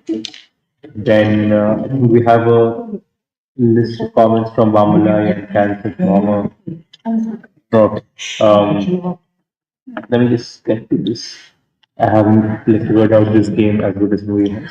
It is quite difficult. So yeah, Bambalai says every Saturday I gotta make tacos, one of my habits, and I think there's a good conversation about like how people like watch preschool that's going on.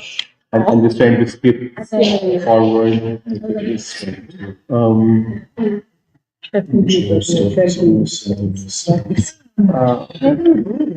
so Kansas Mama says that she heard that Elon Musk invested $40 million into Super Bowl and into the Super Bowl ad space to inform everyone on what they have uncovered in the US AIT gravy train. I think she was responding to when we were talking about how Super Bowl and all these are distractions. And okay, there's a comment I'm trying to make sense by, I think, by Dan Feldman, who says that Wolin's inverted totalitarianism describes a system where corporate power subtly dominates politics, eroding democracy. Unlike classic, unlike classic totalitarianism, control is decentralized, with media and bureaucracy limiting citizen engagement while merging state and corporate interests.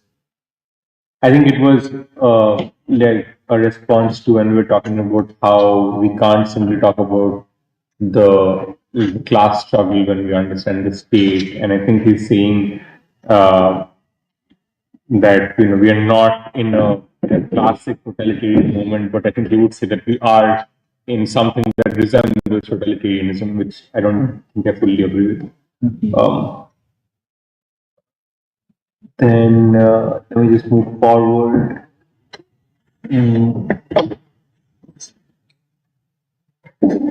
So there's a conversation going on between M Sparks and Kansas Mama. Against M. Sparks and who? M Sparks and Kansas Mama, who the Kansas Mama is saying that it's been the past governments and they're trolling the media, lying to us. And I think they're like disagreeing over the role that Elon has been playing. And I think there has been a lot of people have been saying that, oh, is Trump really following Elon Musk, or is it the other way around? That kind of stuff. And I think there's a long conversation about that, like in the comments. And yeah, I think there's just a lot of people agreeing with some things that you and we were saying regarding how do we understand the state today. And I think Todd is also responding to say that okay, we are not like the real test of democracy is poverty, is in the question of poverty and all. And I think yeah, also what we were saying in her, like, to say that consequentialist and procedural, I think this is an important thing to say, because we don't usually talk about poverty, and that's what Du Bois said, that the real enemy of democracy is poverty, not democracy. And there are people talking about homelessness and how all of this is like these are the pillars on which like the state is based. And so there's somebody who has some Russian script in their name and I can't pronounce. I think they've been commenting before, but they're saying that corporate dominance is the primary agency of illicit power and detriment of the human condition. I say that as an anarchist, and like basically saying that it is the billionaire class, and I think they would say that it's the billionaire class which controls and represents the state, and not like not a ruling class in distinction which we have been. Yeah. That's the interesting. That's the great question, theoretically and practically. Right. And lot of chatting going on here. Yeah, there's a lot of I don't have all the comments, but I feel like once we got to the discussion about like the gold standard and stuff, people were just talking about different minerals and their value and their use value. It's interesting. But yeah, I think people are generally just, my impression is like, I don't know, they're like interested in this question of, yeah, like who controls the government, like who controls the state, like can we basically use this kind of conventional paradigm, which kind of flows from, Bye-bye. which I feel like does flow from the like Marxist political economy. That's kind of my sense of it, but I think people are considering also the value of Trump's purges. That's all I can see from mine. Right. And I think I think some people are asking if, this is the question. I mean, are we defending Trumpism and so on? And I think we have talked about this for quite a few years. That, we're talking about the Trump movement and what that has meant for the revolutionary process in America. But see, that posing of the question is a way to shut down discussion. Right. It really is. And people, I know Dwight talks to me about this. You say, you try to analyze Trump, and they say, well, you pro-Trump. Any analysis of Trump and of the moment is pro-Trump. So we have to join the resistance, which is to put the people who are in charge back in charge, I guess. And there's an interesting comment by Nathan Reddy, who I think used to come to India struggle reading, the reading group 2 years back. And he says that Indira and Trump have some similarities. Both returned to the highest office in their land, and both are denounced as dictators for seemingly trying to create a people's democracy as opposed to liberal democracy. Seems that Trump was able to defeat traditional elements in his party, but Indira could not. I think it's an interesting comparison which I haven't thought of yet, but yeah. And yeah, I think that's pretty much towards I think we are at the end of the day. comments. There's a lot of, like responses to things that we have been talking about. But maybe it's the time to wrap up.